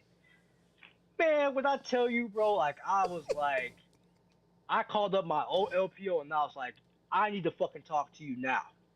And I like, she's like, where do you want to meet me at? Like, so she met up with me. She's like, don't. So I went down to where my recruiting office was. I think I like stepped in the office and I told him I was like, yo, I'm going to talk to somebody right now. So I met up with my old LPO at the now this is the LPO that didn't have anything to do with my schooling. Yeah, So the she's the AE first. you said. Yeah. Yeah. So I'm talking to her, and then she called up the operations officer, the lieutenant up there at the command. She's like, "Yo, this dude's fucked up right now. Like, this whole thing that just happened. Like, and I wasn't asking for sympathy, but like, you gotta think about it. Like, you worked your ass off to get all this shit, and you fuck up one time, and they fucking strip you everything, and then they're like, yeah, get your bitch ass back to work. Yeah. Which, you know what I mean? Like, I get it, like on the ship it'd be the same fucking way, but I feel like even the ship they handed down lesser punishments on the ship for Yeah. shit. You know what I mean? Like here, it was just fucked up. So eventually, I was there for, I went there. I was still like acting like I was working this shit when I went there, and eventually, um, what happened? So yeah, eventually I ended up getting moved to getting transferred to NTC. So I went to NTC and I worked on the base over there. And I got there, I checked in, and I worked for a retired master chief. And he was pretty chill. I was working with building management. So only thing we were doing was we would go in the barracks and we would like remagnetize the keys for the rooms there. Mm-hmm. Like they would do zone inspections and all the shit that they hit on the zone inspection. We go in there and like fix it, like change out lights, faucets, shit like that. So that's all I did. So Well, during this dude, time, hold on. During this time, you're still going to school, or have you completed school? so I think at that time I had just finished school. I graduated. I was done with school in December. So I went to Captain's Mass. I think in January. I think it was January. XOI and all that shit was like in this like November, December. It was in December, and then after the holidays, everybody came back from stand down. That's when I had XOI, Okay. Campus Mass, all that shit. And I ended up going to, I think while I was still at the command, I ended up going to see my psychiatrist up at the base, and he put me in like an intensive outpatient therapy program. So Mm-hmm. I was pretty much in this program from like I think like 8 to noon or something like that. Yeah, I've And heard then about eventually those. when I got trained, it helped me, but it didn't help me. But even then, like when I was talking to the legal officer after all this shit was said and done, she was like, she even like she felt bad for me, like you know what I mean, like and pretty much fast forward, I ended up going to the base. I'm working at the base, and I got an LP. I got a what was my? I got an EM1 that's my LPO, and I got a DC2, a LS2, and I think we got like a undead seaman or something that we were working together. And I think everybody just got sick of that shit too. It was like we come into work at 7 o'clock, and then we get off at like 3:15, 3:30, Yeah. and we would just a lot majority of the day we would just not do like sit around and not do shit. Yeah, there's no mission. and There, there's no mission over there. The mission is to make the barracks open for new recruits to come there. So a lot of time I would be working, and me and this DC2, we worked together, and eventually he got sick of the shit. They ended up moving him to work with the armory, so he was chilling over there, and I was still stuck in this motherfucker, and I hated my LPO. And on top of that, I was standing watch at the gate, and it mm. was cold as fuck. It was just, it was, So was it just? I mean, understanding all of it, right? Would you say there was just like a snowball effect yeah, of it was an on avalanche, that, man. Just, yeah, an avalanche, yeah, of just that second half yeah, of recruiting, with yeah, we got to be fair, right? Um, Bad leadership, maybe a couple bad choices on your part, right? You got to own it where you can yeah. own it, right? And then, so when did you finally make the decision of I cannot do Navy anymore? Like when was I that think, like the final? Because you said you were going to school, and it was like, all right, yeah. let me just do the school thing, just as a in case you do want to get out. So what was the like final nail in the coffin? Nope, I'm not doing Navy no more. When I got busted down, that was the end of it. Cause I was like, I gotta wait 3 years. I gotta Okay. wait 3 years to take first class again, Yeah. and I can't put in for any officer programs. No, I can't put in for anything because I'm Yeah. pretty much fucked now. My eval's fucked. So I ended up going to I went to the command. At that point I was like, fuck this. So that's when in 2023 so all this happened in the beginning of 2023. So I ended up transferring commands in January. I think I checked in like February of 2023 uh, at that command. And even when I talked to the CMC at that command, he was At like, NTC. yeah, the Yeah. CMC over there. He was like, well, not NTC, Naval Station Great Lakes. So Okay. Okay. they got the schoolhouse side, and then they got Yeah. like the base itself. So I work Yeah. for the base itself. So the CMC was like, yeah, I did that shit a couple times when I was a fucking recruiter. He's like, I used to cut down, an hour long drive to 30 minutes. And I was like, okay. You know what I'm saying? He's like, but that was back before they had all that shit on the cars. Yeah. Yeah. And he was cool people. We ended up getting a new CMC, and I just had it, and I think I kind of I hit it. I was doing well because as soon as I got to this command, I hit the ground running there too, busting my ass and shit. Everybody's like, man, damn, look, the fucking bosun mate, fucking busting his ass. I was in charge of painting projects inside the barracks and shit. Yeah. And then eventually, I there was just I was in I got accepted into Fire Academy. So that was like the last step I needed to do to have all my certifications. So when I got out, I was set. All I had to Yeah. do was just keep taking tests. So I think backtracking in 2022, I ended up taking a test for Chicago Fire Department, and I think I got veterans preference for it. So you get veterans preference. I think they only allow a certain amount of people to take the test, and I think, typically it's like 30 to 40,000 people. This time around, I think they only allowed like 7,500 people to like take the test or something like that. Hmm. So you had to be invited to the test. So I took the test, and I was thinking in my head, I was like, I don't know. I'm probably gonna work in the suburbs. The suburbs make more money. Like you make more money starting off, and you top out way more than what you would in Chicago.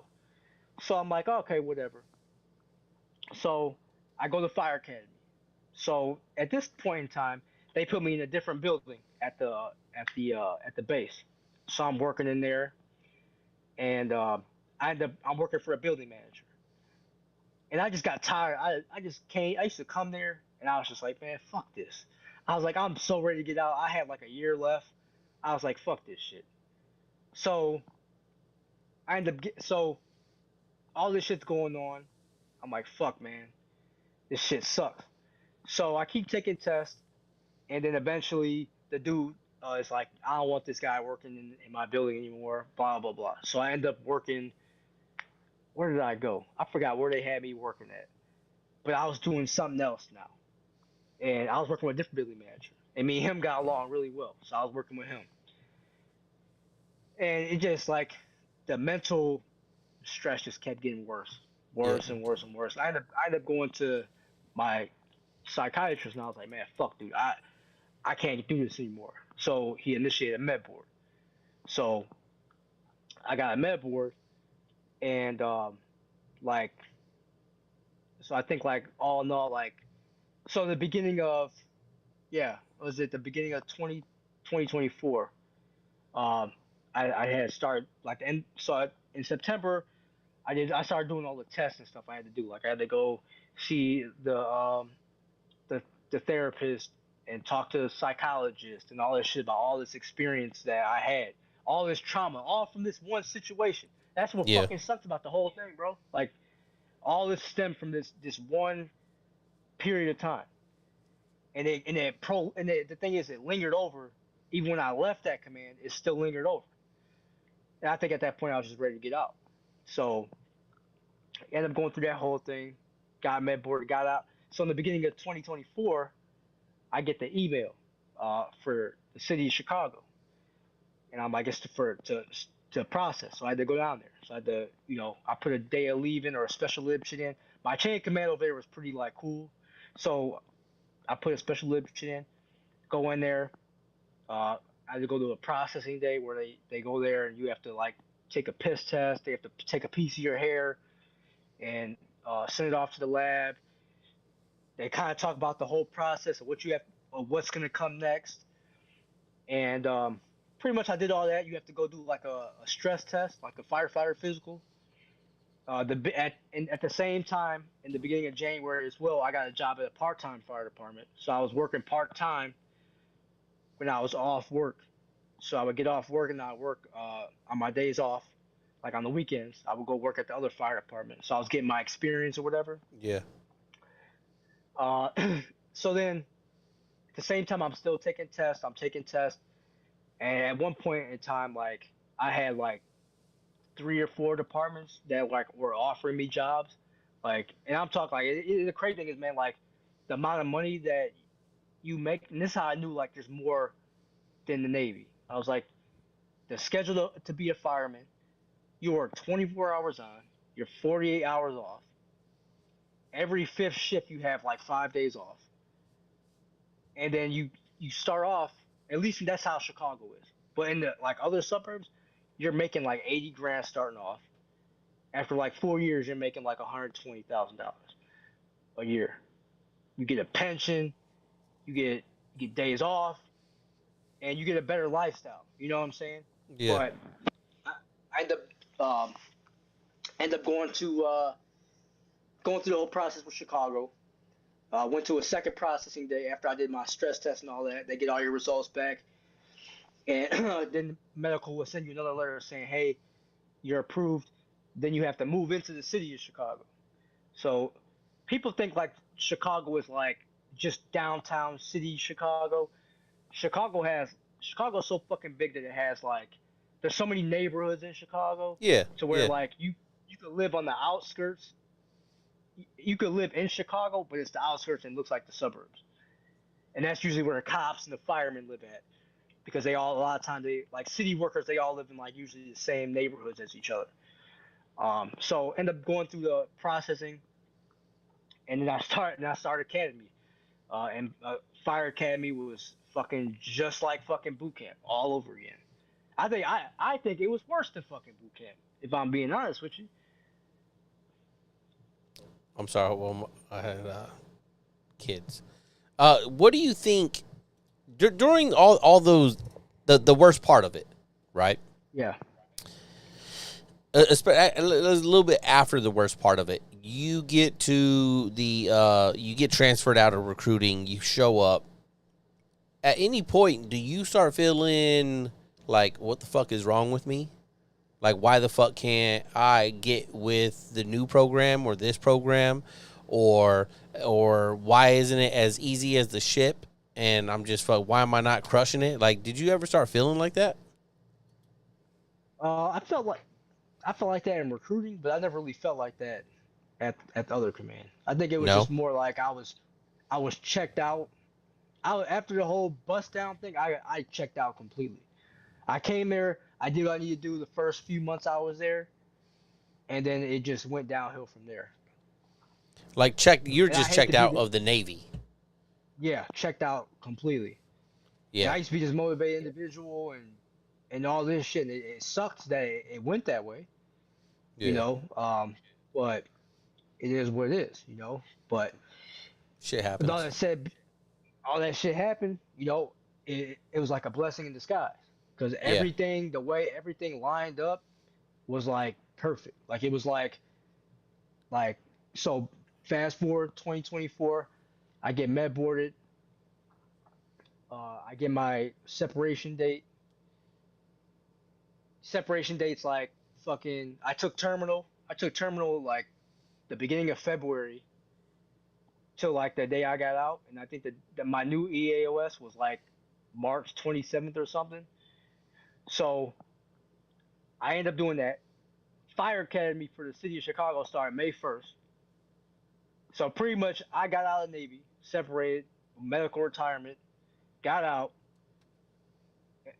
was off for like a month, moved to Chicago with my family, and then still kept working my part-time job, and then started my new job as a fireman in the city of Chicago. And then while I was in the city of Chicago working, um, I was allowed to use my GI Bill for that academy. So I was making The housing BAH and allowance. I Yeah. was getting that housing allowance on top of my paycheck. And then um, once there's two portions of Fire Academy in Chicago. So you have the EMS side, which is like most people that get on this job are people that just come off the street and they take the test, they get hired on, and they have no experience of any of that shit at all. So you have to become an EMT. So I was already a paramedic at the time. So I still had to go through that curriculum, but uh, it wasn't as difficult for me. But the second half is the fire side. The fire side is where it's like more like drill instructor. Every morning we do a thing called roll call. We pay respects to the fallen firefighters that passed away on the job on the days or whatever. And we used to get fucked up every morning, bro. Every morning. It was probably the one of the most challenging times. Even after being in boot camp, just every day getting your shit pushed in. We have there's a set of stairs at the fire academy, and I think it's like 5 stories up, and it goes to a rooftop. Mm-hmm. They would make us get dressed out in full firefighter gear, and we have to run up the stairs, come back down, run up the stairs, come back down, run up the stairs, come back down. Get down there on this thing called the grinder, Yeah. and we're outside doing all this. It's fucking like August, September, hot as shit. We're doing push-ups with all our shit on. We're doing like crunches, uh, all kinds of shit. Like they're fucking us up, and this is like every single morning. And then we would do PT in the afternoon, and then eventually, um, they have a position called like a wise. They're called wisemen. So the wisemen are how they broke it down in my academy was you had I think there was 12 groups, right? Each group had like a division that they were in. So like for example, the groups 1, 2, and 3 that was considered like alpha, and then groups 3, 4, 5 was considered bravo, or 4, 5, 6 was considered Yeah. bravo. So that's how it was. So they asked like who wants to be like the wise man. You're like the RPOC for your Okay. division. So you're in Okay. charge of 3 groups, but every group has a group delegate. So pretty much think of it as uh, like you have the LPO. Like say for example, I'm the LPO. You have like your you know in the group leader is like the DLCPO or LCPO, Yeah. and the group delegates are just like your POs, right? That come up to you and tell you what's going on. So they're like, who wants to do this? And I was like, I'll do that shit. Like that shit's easy. I got no issue doing that shit. Like Yeah. Doing that shit in the Navy was easy. So I ended up getting it. And I was a wiseman for my division, and the wiseman got held to a higher standard. So like uh, we would do like delegate meetings with our drill instructors, and my drill instructors, one was a retired Marine, another one was he was in the Navy, and then the other guy was in the Navy as well, and they would hold us like they would come in there, and they would we would stand every time. You know how you say attention on deck whenever Yeah. the captain comes by. Yeah. Anytime you see brass in the fire service, you would say class attention or whatever. It's like very paramilitary.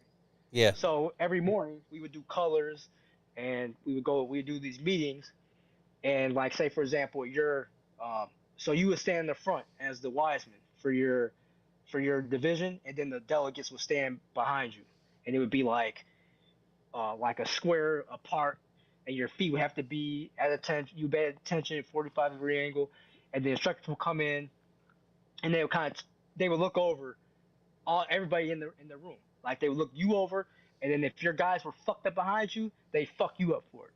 Yeah. And it was it was it was a good experience. But a lot of people hated the drill instructors, but I liked it because I was like it was annoying, but it was like at the same time there are a lot of people that have never been in the military and they have no idea of how this shit works, and they just do stupid shit all the time. You know what I mean? To me, it was easy, but it was very stressful because you had this on your plate, and you had people that just didn't give a fuck. So I'd be running around. They'd be like, "Okay, this needs to get done," and you would tell people like, "Hey, this needs to get done." But it's not like the military where you can just yell at people and be like, "Go get this shit done." You're a civilian now. You're a civilian Yeah. in the fire service. So you have to go to your instructors and be like, "Yo, like these motherfuckers aren't listening to me," and they would fuck up the other candidates that wouldn't listen to you.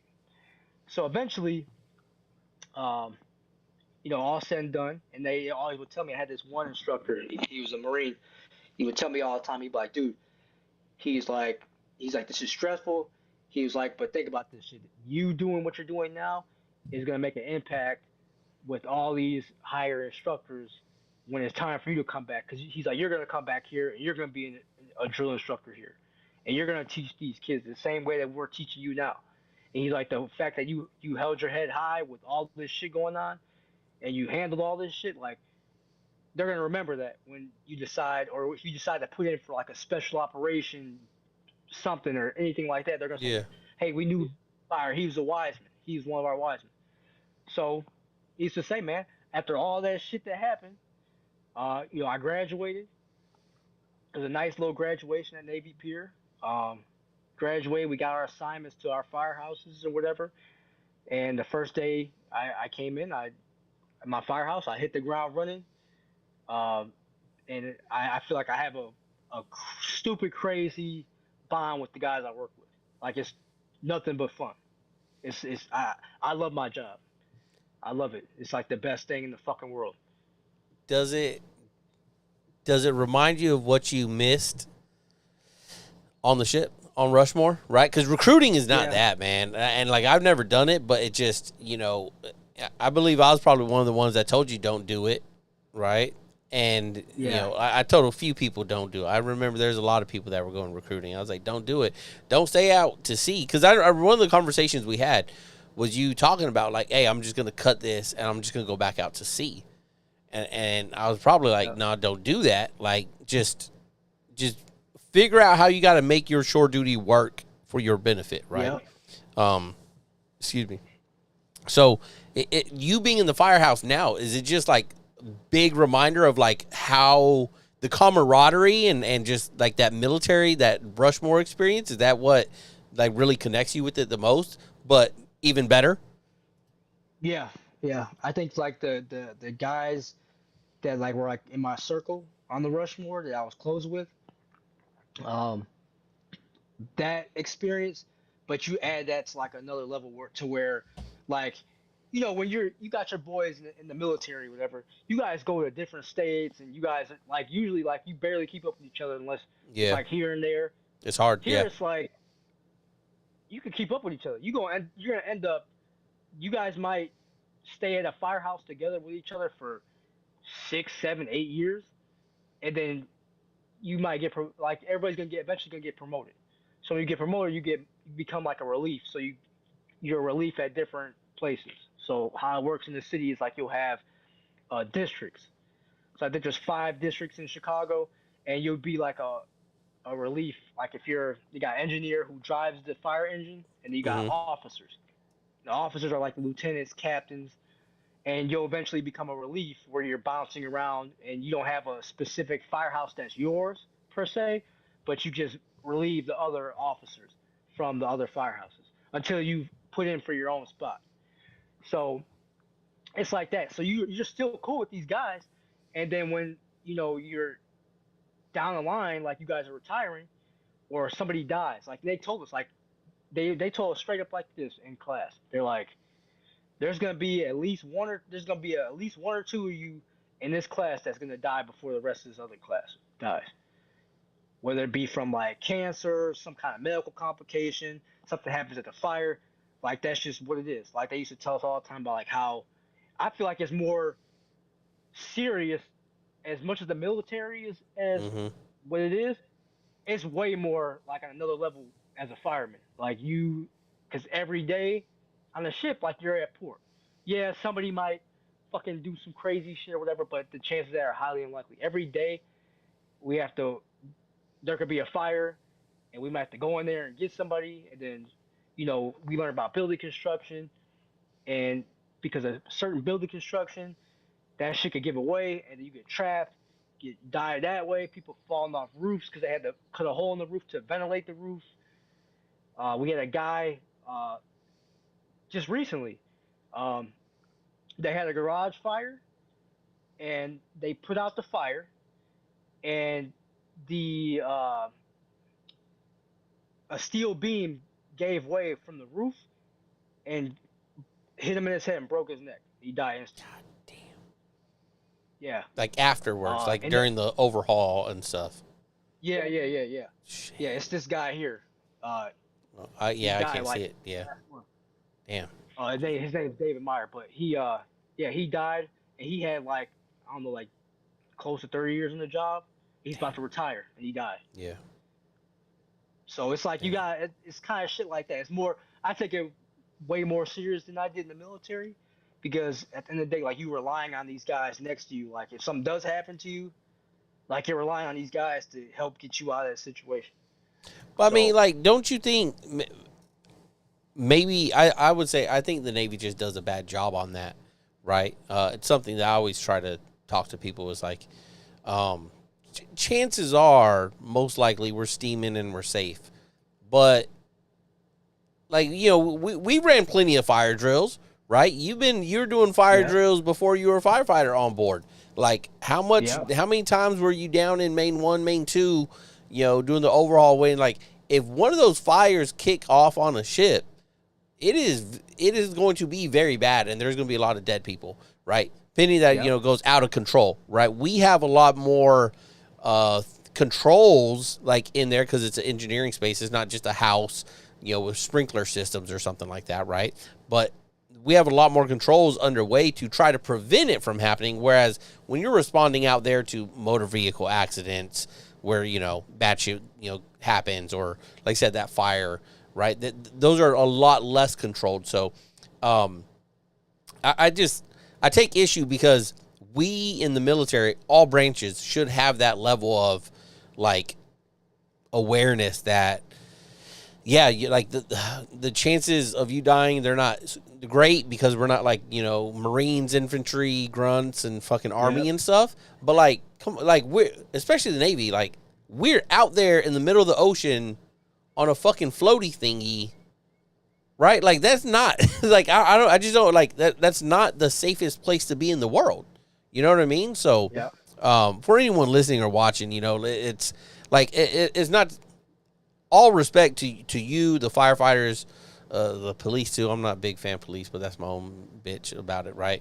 But like, those jobs are very dangerous, and they're interacting with it a lot more. I just hate that we, as especially a Navy, do not, that it could be said so easily, right? That you could sit there and be like, yeah, fucking Navy's, for lack of better words, I'm not putting words in your mouth, my own words, but like, yeah, we're fucking soft because we don't think that these things can happen. You know what I mean? Yep. Yep. Yeah. So go ahead. No, I was gonna say like I don't know why like those fire drills that they do Yeah. like they I don't know how to explain it.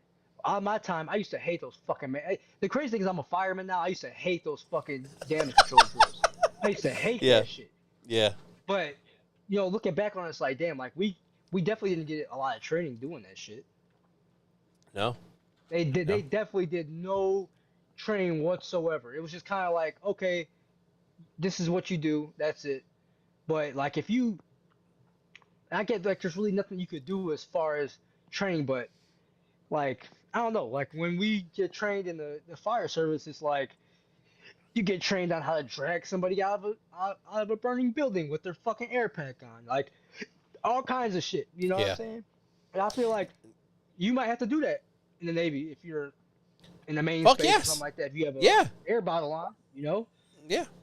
No, I think I think we could probably start working with like city or getting that what do you call it? Like that schoolhouse work, right? From like city Yeah. of like I can't fucking like the class syllabus or something, right? And be like, hey, Yeah. how do you guys teach and practice dragging your buddy out of there? Because even us going, like, you've been to the firehouse, Navy schoolhouse, right over on 32nd Street. Yeah. We don't drag nobody out of nowhere. We march up the ladder, man the hose, spray it on the propane fire, then march out and relieve the nozzleman. That's all we do, right? They don't go over scenarios of what could happen, like negative shit, other things that could happen. Yeah, and it is hard to like put you in a quote unquote realistic situation of a ship taking a fucking missile, getting blown up, USS Cole, right? And like, all right, now practice damage control. Like, it's very hard to put us in as realistic as something like you might have like a structure fire, right? But what we do get is I think it's pretty minimal, right? And we're really relying that we're just gonna fucking all the make believe training that we've done, when it happens, that we're all just gonna be like, oh, okay, I got it. And for the person still in the military for now and not retired, I hope our young sailors and everybody reacts like we think and hope they're going to react, right? That they're going to be able to pull their buddy out of there, that they're not just going to run from the fire and be like, oh, well, sorry, you couldn't even make it out. Yep. You know what I mean? Because there's going to be eventually one day, I hope not, but read the tea leaves. Eventually one day that something like that could happen. So let's start to wrap up here, and let me ask you this question. This is deep. Joining the Navy, with everything, the whole story you've shared, right, and where you've ended up today, was it the best decision or not the best decision that you've ever made? It was the best decision. Yeah. It was the best decision because it taught me life experience.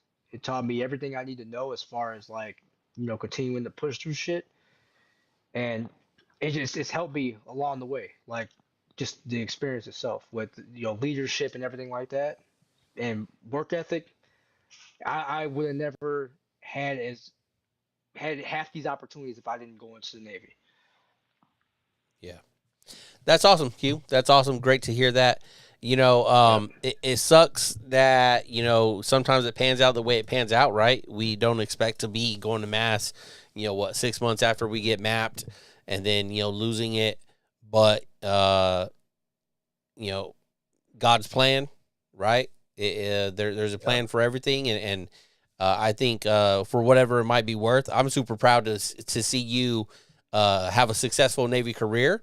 Right. I was super stoked to be able to talk to you about during those hard times, right, through a couple things and then hear about. I always like when sailors hit me up and they're like, yo, I got this goal and this and that. And I'm just kind of like, I always kind of brush things off in a real like, all right, cool. But you have all the fucking goals you want. What are you doing to actually go get it? Right. and you always had like, yep, I'm gonna do this, I'm gonna do that, I'm gonna do this. And I was like, hey man, like you can say it, but you gotta go work for it, right? And you have demonstrated greatly that hard work, when you put it in, you're gonna get the fruit that it bears. And here you are now, sitting here as Chicago's finest, right? Chicago Fire Department, fucking with all the success in the world. You got a beautiful family, right? You just had your second kid. Yeah. Isn't that right? Yep. And it all started with just the one decision to finally get off your ass and go do something, right? And started with the Navy. Sure did. Yeah, awesome. All right, so we'll give any last words or anything you want, any last shout outs you want to give to anyone, and then we'll just go ahead and wrap here. Nah, man, I appreciate you having me on your podcast. I appreciate you, Q. It was super dope to hear all that, and I hope the listeners and everyone got something out of it. Like the Navy can have its hard times, right? There's a lot of hardships that happen. It's not easy. I was watching something today from the Army Sergeant Major, I think, whatever. This isn't a job program, right? The Navy's not a fucking job program handing out jobs, to fucking just help you out. Like, there's hard work that needs to be done by, the young Americans of today. And Quinn, you're a veteran that did that, and we appreciate that service. And I wish you all the luck in your future service to your local community there in Chicago. I hope you will get home safe after every watch that you have. All right, just stay tuned for us, Quinton. Stay right there. Hey, everybody, thank you for tuning in this morning and having some viewership here. It's super cool, man. I just love hearing people's fucking stories and sharing them with you all about how they use the Navy to their benefit, and had a successful tour of Navy, whether, again, like we talk about here, whether it's 4 years, 20 years, 30, it don't matter, right? But you get something out of the Navy, and then you take that and you apply it to your civilian life afterwards, and you find more success there. All right, so don't forget, these views and opinions are of mine only, and that don't represent the DOD or any of that stuff. And we'll catch y'all in the next one.